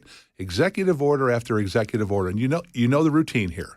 Obama comes in, he does his executive orders, Trump comes in and reverses them, Biden comes in and reverses them, now Trump comes in and reverses them again. Yes. We need Congress to step up and codify this stuff in federal law. We're going to protect our border. We're going to deport people that are here illegally. We're going to create laws that stand the test of time of a presidency. We do this all the time in Tennessee.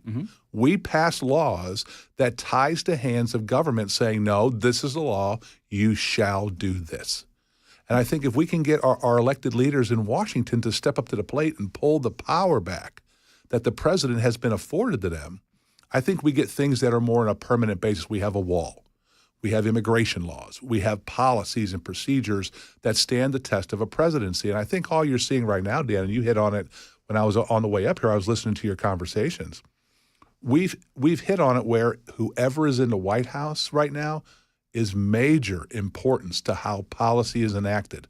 We have a guy in the White House right now that is going to secure the border. Do you know the numbers of the border since President Trump on crossings? I'll give it to you real quick. In October, 213,000 crossings. Now, this is from Border Patrol. Yep. In December, it went down to 86,000. In January, it dropped to 42,000. In February, it dropped to 8,100. And now in March, 2,100 interventions. President Trump talks about how it's 99.999% That's true. more secure. Now we can focus on what's in Tennessee right now. Yes. Instead of worrying about the flow coming up Interstate 40 from Texas and Arkansas. So I know that because I had Governor Leon a couple of months ago, and he and I spoke about the policies that the state of Tennessee has enacted, incentives for local law enforcement to work with federal authorities through grants, criminalizing sanctuary policies.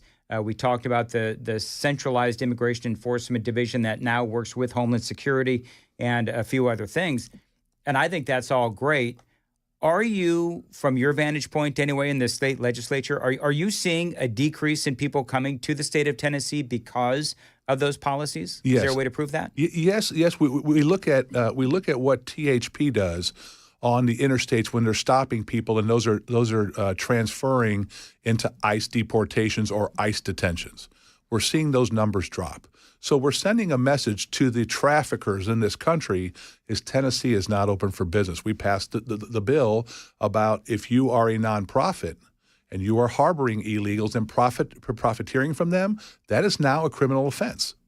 So we're sending a message of we are not open for business when it comes to illegals. 8:15, real quick, time to check the roads on WTN.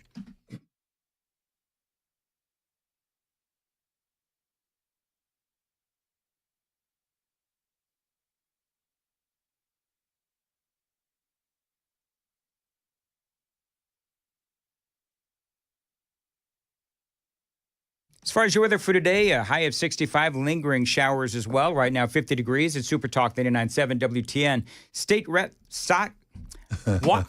Since day one, I have shanked your name. Are you State okay? Rep Scott Sapicki out of Colioca. Do I need to give Don't you worry more about it. I've throat been called coat? worse on the baseball and football field. I'm sure that you have. All right, headline. Tennessee creates human smuggling offense, raising concerns among organizations. And so now this is from News Channel 5. They're talking about how there are some organizations that do have a problem with the policy that you were just talking about. where, listen, if you're harboring illegal aliens, and some of them might be, gang members or they're smuggling folks, well, this is going to be a big problem. How much of a concern is there about these organizations that have a vested interest in allowing illegal aliens to come into our country and into our state? Well, I think when you look at the Biden administration, they were setting up a profiteering network from the border to inside of our country, where these organizations would receive funds from the Biden administration to bring the individuals in. Now, Dan, that's not the problem. The problem is once they're here, they're being released. Now they're showing up on all of our state programs. They're showing up in our schools. They're showing up in our crime statistics. And so what we said is enough. We can't be doing this anymore. We are going to disincentivize nonprofits for getting into the business of trafficking these individuals from the border and getting them into our state and then dispersing them to the communities. We're not doing that anymore. And so we passed a bill. It really wasn't much fanfare to it. It's common sense policy that, hey, Tennessee is going to be for Tennesseans. It is interesting, though, because you're right. Not much fanfare, number one. Number two, it is common sense, but I just find it interesting that you have these folks on the other side of the aisle who seem to be lacking in all common sense when it comes to illegal immigration, whether it is on the national level or at the state level. Earlier in the broadcast, and I think earlier in this interview, we're talking about Mayor O'Connell and Afton Ben, who is a Metro Council member. And they're trying to position what the Republicans in this state are doing as making the streets more dangerous, which just doesn't make any sense. Well, when you look at the crime statistics out there across the state of Tennessee, and then you focus on our major metropolitan cities, especially in Nashville and in Shelby County, there is a problem with violent crime. And so we cannot stand by anymore as a General Assembly and let Representative Bain spout off about how this is discriminatory. If you're here legally, then this doesn't apply to you, does it? Nope. It doesn't apply to you. If you're here illegally, then we're sending a message that, okay, you have to go back across the border. Now, we can all talk about immigration reform, about how you can come into this country and how long it takes. That's a valid discussion. But that's a federal discussion. But until Tennessee gets control of the border, which we don't have, we have to deal with the results of who's in the White House. Now we have a president that's going to protect our border, but for 4 years we didn't, and that has been shown up in our streets and our schools. Is there anything we can do as far as an investigation goes into, I know that some state lawmakers, Mark Pody, has asked for an investigation into what happened on that evening when Kilmar Abrego Garcia was pulled over, and why it is that the Tennessee Highway Patrol acquiesced to the Biden Justice Department, when in reality, I don't know, what would the proper procedure have been? They let this guy go. Who knows who these 7 or 8 other guys were in his vehicle, but he got away to go and abuse his wife and continue on with his MS-13 ways. And so what do you expect, if anything, of an investigation into what happened on that night? Well, I know Senator Pody very well, and when he gets his heels dug in, he's going to get an answer. He's awesome. He's going to get an answer. And I think what you'll see is as this continues to escalate or starts to de-escalate, I think and members of the General Assembly will continue to ask and get reports from our Safety Division, THP, Homeland Security in the state, and give us reports on, hey, what's the trend look like? Are we still have these problems, or are they starting to decrease?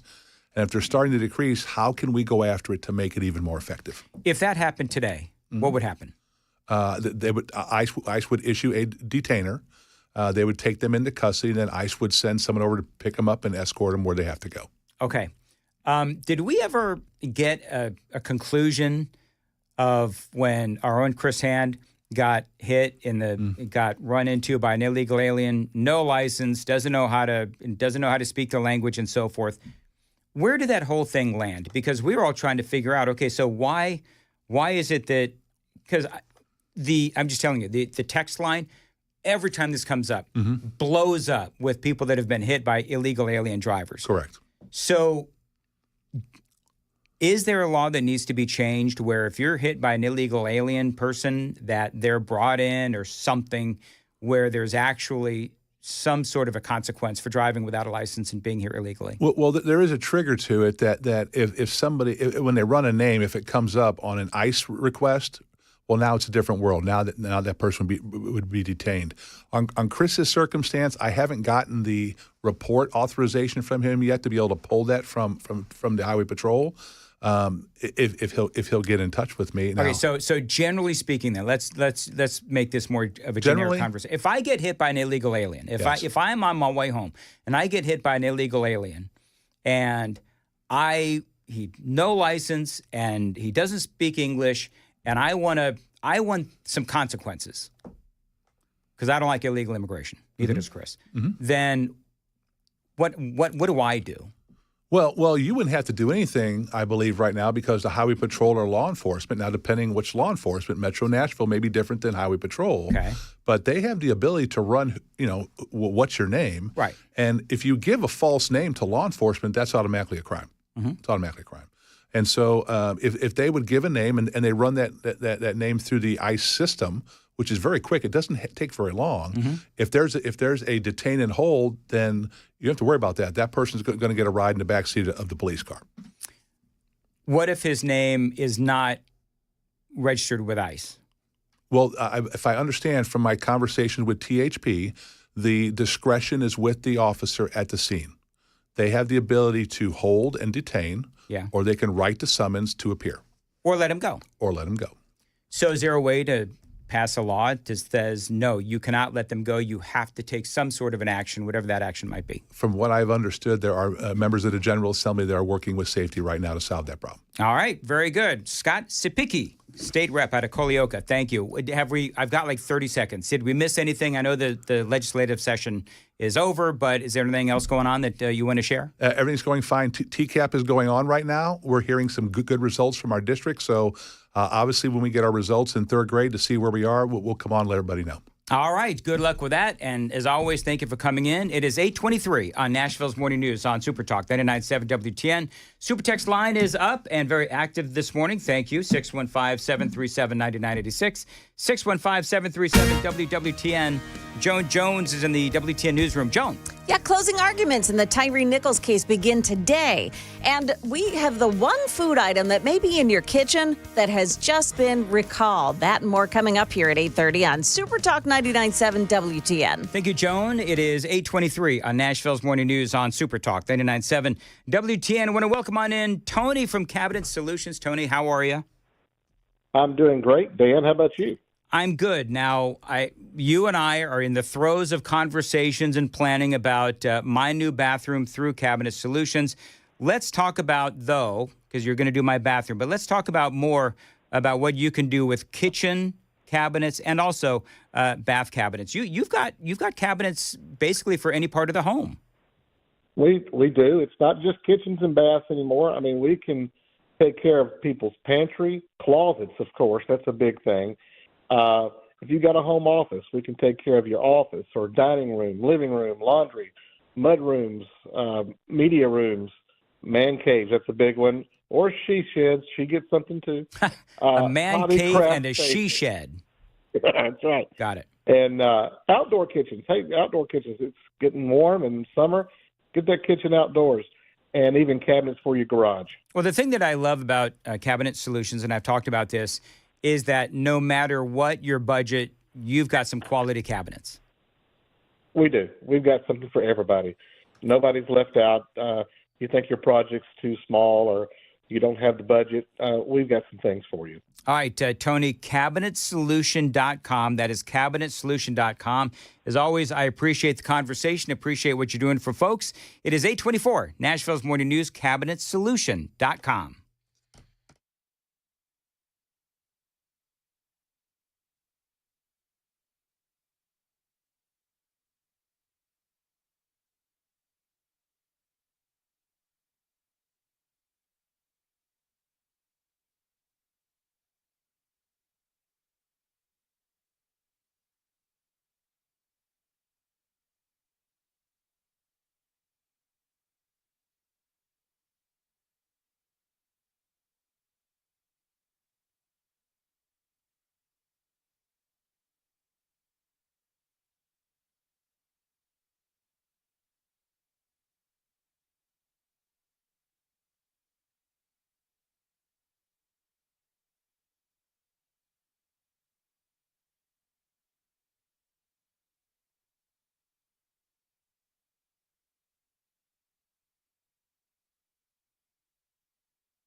826 on Nashville's Morning News on WTN. Listen, friends, if you own a European car, if you own a BMW, an Audi, Mercedes-Benz, Porsche, any other European car, I've got great news for you. There's a new place to get your vehicle serviced. They're called Renstall, and they're opening very, very soon. Now, this is a company that you can trust. They've got great family values at Renstall, and they've got the best technicians, the latest and greatest diagnostic equipment, and yes, they're dedicated to customer service. I want to talk about that customer service, though, for a moment.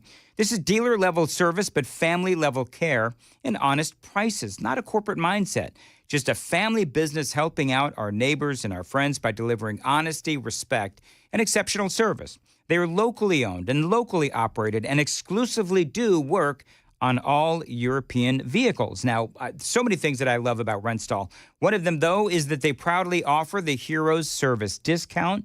Veterans, active duty military, first responders, and emergency medical personnel all get a 10% discount on all repairs. They also offer complimentary shuttle service and free Uber rides as well, immediate appointments, and yes, a quick turnaround as well. Check them out online. I love this website, itrustmymechanic.com.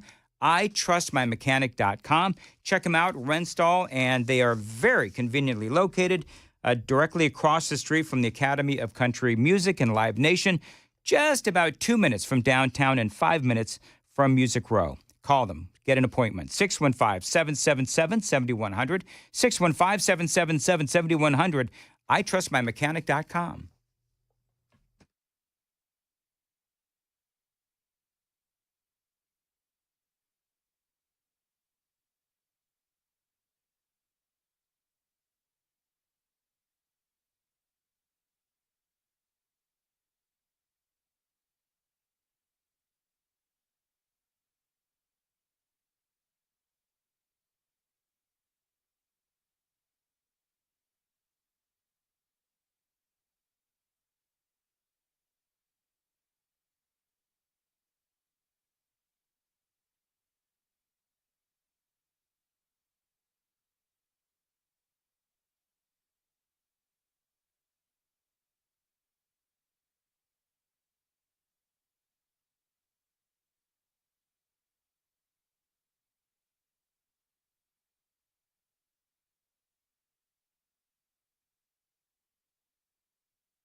Good morning, 8:30 now, and I'm Joan Jones with your top stories. Closing arguments take place today in the case of the state case of former police officers charged in the death of Tyree Nichols.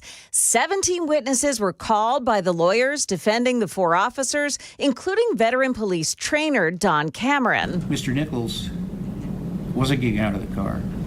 When Officer Haley reached in to escort him from the car, he pulled away from him.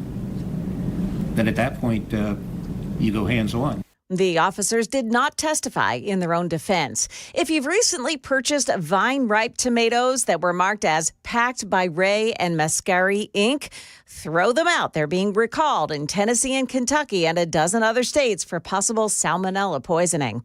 A new town was born over the weekend. ABC's Jim Ryan is in Texas, where voters in a local election along the Gulf Coast handed SpaceX founder Elon Musk a victory. Starbase, the facility where SpaceX builds and launches its rockets and where many of its employees live, sits on a two-lane road that provides the only access to a popular beach a few miles away. Going forward, Starbase will be its own town with its own mayor, ordinances, and taxing entity. But sun worshippers worry about their access to the beach.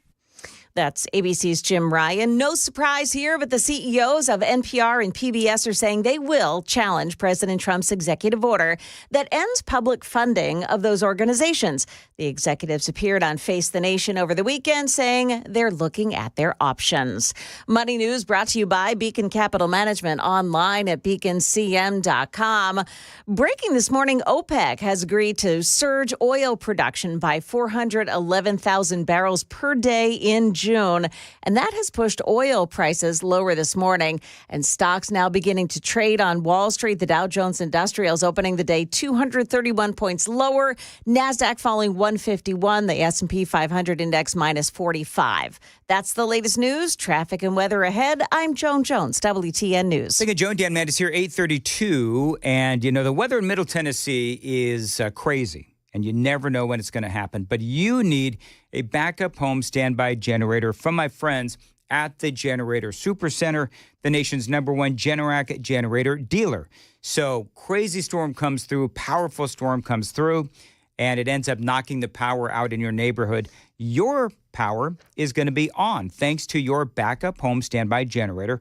From my friends at the Generator Supercenter, get a free quote and get peace of mind when you have one installed. They feature expert installation, 24-hour monitoring. They're not going to leave you in the dark. And yes, financing is available. 615-879-1952. 615-879-1952. Generator Supercenter of Nashville.com.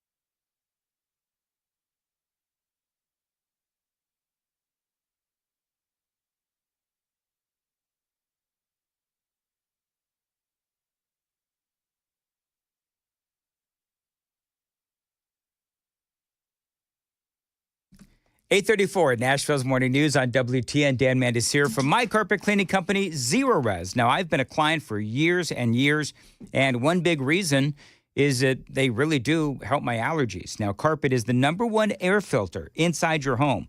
It filters out airborne particulates like pollen, bacteria, you name it. Zero Res will filter out the bad stuff so you can keep your filter clean. And Zero Res does this better than anyone. They don't use any harsh chemicals or soaps, just powered water that leaves behind soft and fluffy carpets. Now remember, a clean filter means a healthier home. Here in allergy season, that is critical for you and your family. They have not raised their prices at Zero Res. They have not raised their prices in years. Every month. Also, they've got a new offer to save you money this month, no exception. 2 rooms of carpets cleaned for just $109, and you're also going to get a free hallway. 2 rooms of carpets cleaned for just $109. Free hallway as well. 25% off of area rugs. Restrictions may apply. Call them. Tell them you want the Dan deal at 615-535-9376. 615-535-9376. Book online. ZeroResNashville.com.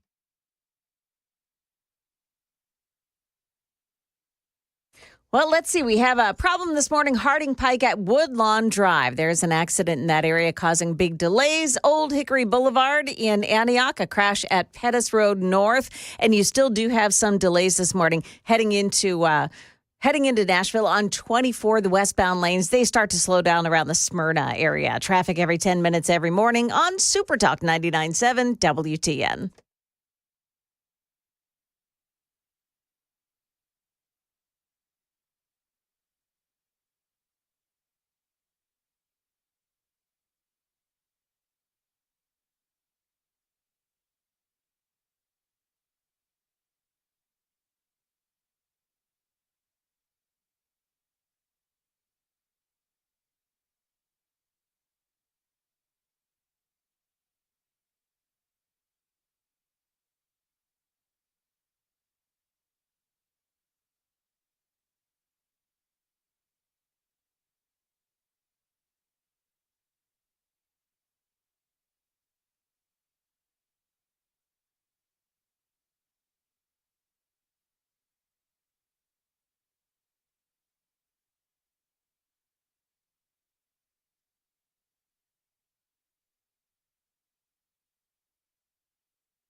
8:39, Nashville's Morning News on Super Talk 99.7 WTN. Joan, I feel guilty.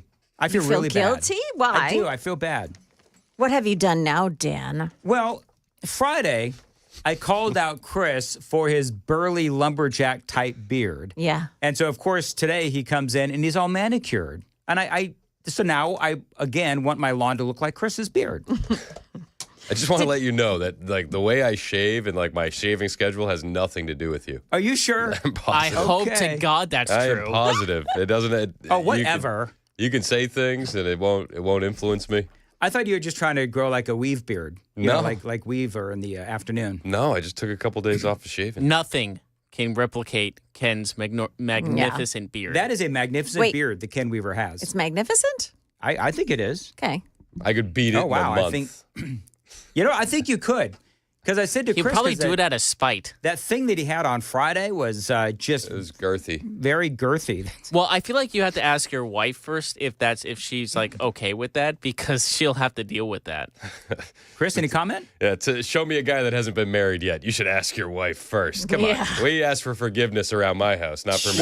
With a 10-inch long foot long beard, that might cause some problems. Listen, when she gets you like a beard trimmer, take the hint. Yeah, exactly. There you go. By the way, I've got some breaking news, and I don't know, Joan, if you had this in your newscast, but it's breaking, at least according to local television. This is breaking news. Uh-oh. Justin Jones has commented on the Cinco de Mayo celebration that happened over the weekend. Is that what we're calling it? Statement from Representative Justin Jones. He's right up there with State Rep Afton Ben. Yep. Is it Ben or Bain? I thought I had it wrong. I have no idea. Okay. I think it's Ben. The question is, do we care? I really don't. Well, we should get it right. I think it's Afton Do Ben. we? Is it Afton Ben? Chris? I thought it was Bain. Thank you. It's not Bain. Well, it's BEHN. It's Ben. Super text line. Please tell us. Please correct the professional broadcasters. It's Ben. I think it's Ben. Are you sure? No, I don't. Keep an eye on the super text line. All right. And tell it, that's not Bain. I feel like it's Bain. Do you feel like it's Bain? Afton do. Bain? So only darkness is his ally? He was born in it, molded by it. What are you talking about? It's a Batman reference. Justin Jones has released a statement. May 4th, 2025. He says, a statement is insufficient to address the cruel and heinous acts committed by ICE and the Tennessee Highway Patrol last night in South Nashville, where over 150 targeted traffic stops were made to detain those they suspected of being undocumented, weaponizing. This is so dumb. Listen to this. Weaponizing the Tennessee Highway Patrol. I mean, well, that's what they do. Aren't they? They're a law enforcement organization, Justin. He preferred the cut 'em loose method. Yes, he did. Weaponizing the THP to terrorize immigrant communities and rip families apart is reprehensible and makes our communities less safe.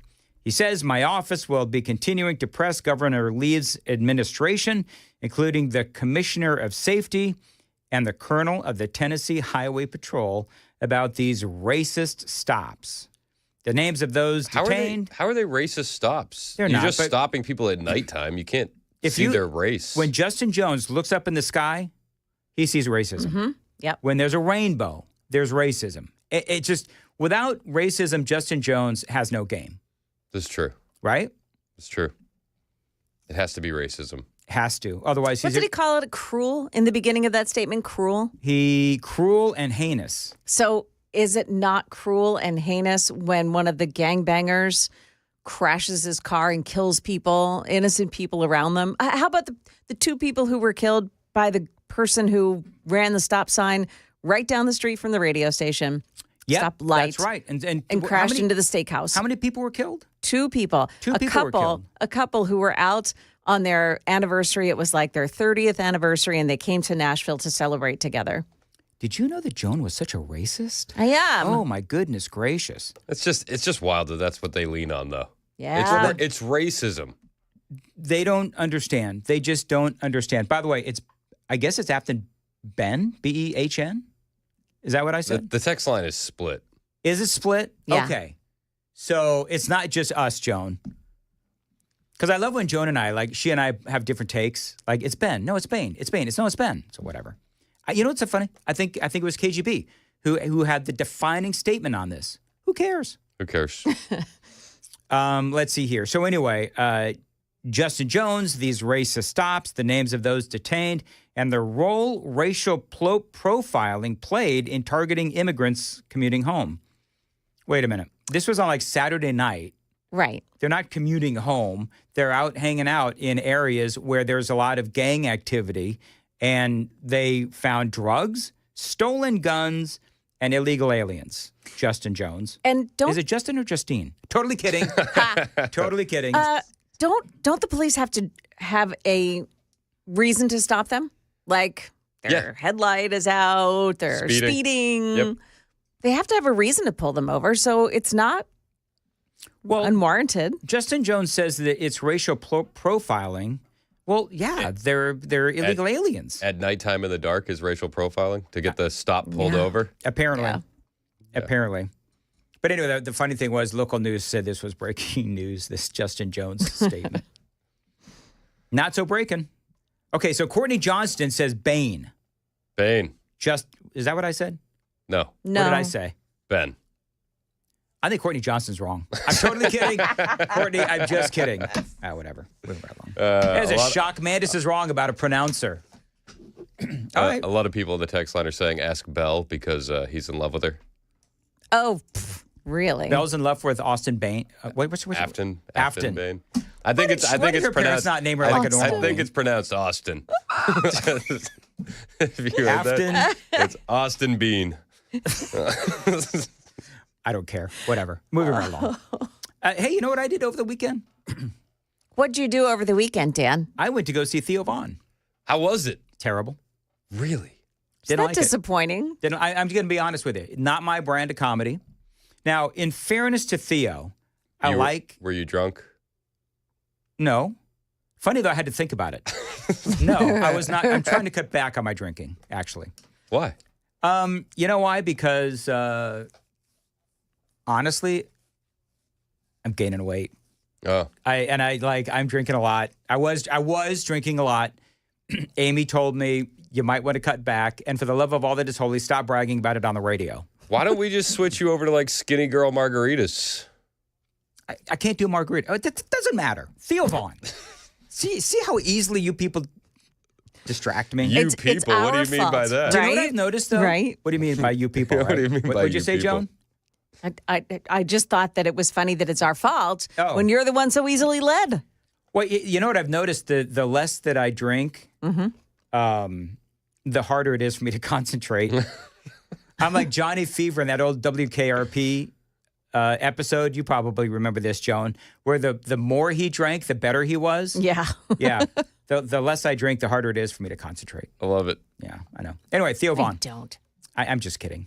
People, I'm just kidding. People are going to start sending me like to Alcoholics Anonymous. I really don't drink all that much, but I'm trying to cut back. Were you the only one at Theo Vaughn not laughing? Fact check true. Yeah, all right. That was a long Okay, pause. so well, if that's the case, I don't know. I'm just going to tell you. I've seen I've not seen Dave Chappelle live, but I've watched most of Dave Chappelle's specials. Jerry Seinfeld, Nate Bargatze, or Bargatze, whatever it is. And do you want to do the pronouncing thing again? No, I don't. And Theo Vaughn, there's a lot of like racial stuff, and not my cup of tea. I didn't think it was all that great. I love his podcast. I just didn't think that his stand-up was what I liked. I liked the first guy who had a lot of bald humor. Oh. The opening guy, I could relate to him. Was the bar set so high with the bald humor? That's exactly it was what really it was. hard to The come bar back. was set high, and so then Theo came out, and just not my brand. And I got to be honest. Listen, it would be a lot easier for me to say, "Oh, he was really funny," but I've got to be me. I got to be me. You got to fly. Sadly. Yep. My fly's down. What? No. You're a peacock. You got to let him fly. Is that what it is? Yep. All right. Anyway, Dan doesn't like 3560. Dan doesn't like redneck comedy. I actually love redneck comedy. Who's that redneck comedian? Jeff That Folks? doesn't narrow it Jeff down at all. Foxworthy? Jeff Foxworthy. I love Jeff Foxworthy. By the way, that you dude told is me funny. you told me at the break find the Nashville comedian. I'm like, you're not narrowing it down. I was trying to remember The. Nate Bargatze. Am I saying that right? Nate Bargatze. But just you're not good at like narrowing it down. Who's that comedian? Can you look it up? Who's the comedian from Nashville? Everybody knows it's Nate Bargatze. Well, I had to look it up for you and find it. Please don't make me say his name again, because now am I saying it right, Joan? Nate Bargatze? This I don't know. Okay. Hey, who's that NFL football player? Find it. Jeff. See my point? No, I don't. Like finding a needle in the haystack. Jeff. Chris, what do you have for this bit? Did you hear Mike Tirico almost died at the Kentucky Derby? I just saw that. What happened to him? Did this happen on TV? So he was on TV, and then they went to commercial, and then they came back, and they were like, Mike isn't here anymore. And what happened? Somebody brought peanuts near him. Like near him? He had a significant reaction to his nut allergy, and he had to leave the broadcast about an hour into it. They said he was feeling under the weather. It's a peanut allergy. He almost died. That is horrible. Absolutely. Have you ever been So around he didn't somebody? ingest it? He was just near it? I don't think he ate it. All I heard is that he had a significant reaction. Wow. At least I would assume I that would he didn't absolutely hate to have that kind of a. You almost die from just being around peanuts, I So, guess. Chris, when your kids were little, Yeah. like really young, did you introduce them to nuts in order to get them acclimated with it? Like peanut butter? Yeah, we didn't really overthink it. We just Yeah. weren't overly stressed. We didn't have like any crazy allergies in my family or anything like that on either side. So we were just like, yeah, whatever, you're fine. It's so weird how that popped up. This nut allergy thing popped up at some point after like my kids were of age to start with allergies. So Some people point to 1986 and Yes. say that's the line in the sand when all these weird allergies started popping up. what happened in 1986? That was the Vaccine Injury Act. It made vaccine manufacturers immune. A lot of people point to that and say that this is where a lot of the weird allergies are coming from. We don't know for sure, but that's what people point out. Okay. So he's okay. He's going to be fine. I saw him this morning on TV on the Today Show. Tirico's great. I love Mike Tirico. He's one of the best, actually. Did he look more swollen? Do you puff out on You a know what? peanut I allergy? actually. He's got chunky monkey face anyway, Oh, doesn't he? He didn't look like a blowfish. After I heard the story, I thought he looked kind of like a blowfish. Yeah. You know what I mean? Like when his you get all eyes puffy swell because shut? of the that happens with peanuts, right? yeah. That's what I'm I've saying. never It I've never happens with- seen somebody have a peanut allergy in front of me. I don't know if I have either. I've heard about them. KGB, ever see anybody with a peanut allergy? Yes, actually, back when I was a kid, we were at a baseball game, and this kid was like, "Yeah, I can't have peanuts right now because I will die." And he also had like severe allergic reaction to grass as well. Well, maybe not Grass? severe, but like he would get these hives on his hands. Yeah. So we were on grass, so he was like extremely careful That with kid it. in a bubble. My goodness. Yeah, it was bad. Like there was even a parent, shame. like there was even like people like next to us. They were eating peanuts, and he was like, "We have to go. I have to. Let's go play somewhere. I can't be near this." Google, like, if somebody has a serious peanut allergy like Mike Tirico, can they get an attack just by being around peanuts? If you smell it, like sometimes the particles can go in and like close your throat. No kidding. Oh Wow. my God. Well, I'm glad he's okay. Caught a whiff of it. He's a good guy, like Mike Tirico. He's one of those. I don't think that he's got any. Maybe I'm wrong. I don't think he's got any like. It's because Skeletons peanuts. in the closet. You No, I think? don't know about that, but political and all that kind of stuff. He doesn't strike me as an overly political person. You know, sports KGB, is he political? No, not really. Like a lot of these commentators are like that are play by play, quote unquote, are not. They actually keep it to themselves. But yeah, especially but back to the peanuts, like it flakes. Like those shells kind of flake off, so that's why it's dangerous. Okay, flake off. Good, got it. So you know what I did for What? the for the Kentucky Derby this weekend? Yes. We watched Secretariat, the movie.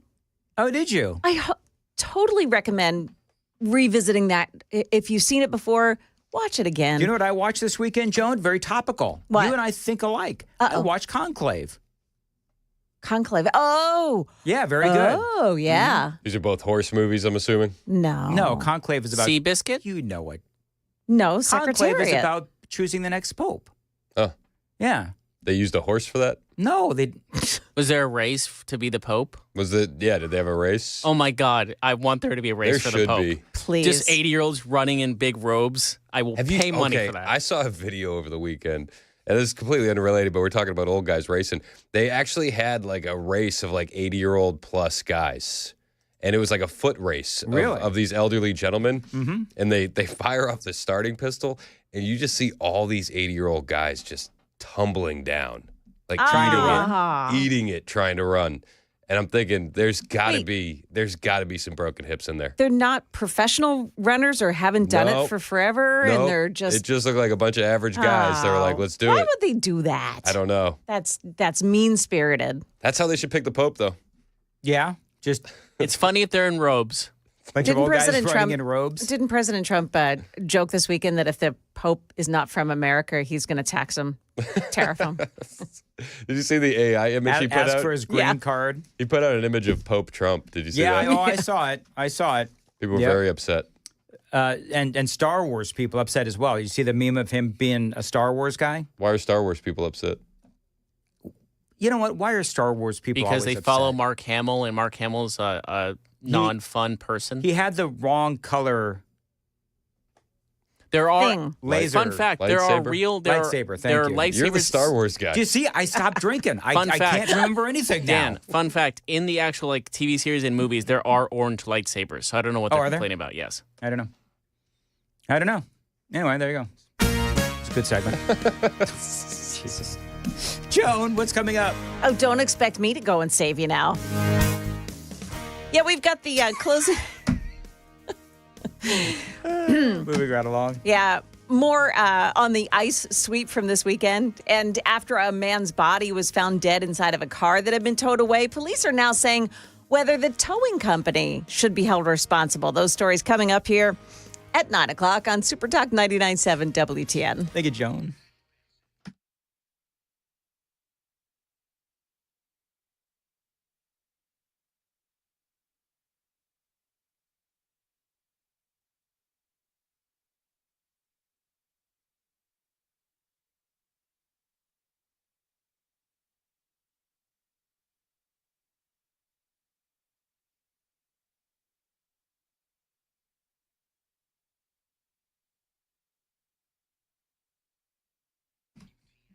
By the way, if you haven't seen Conclave, Joan, seriously go see it. Okay. It is amazing. Chris, I am going to watch it.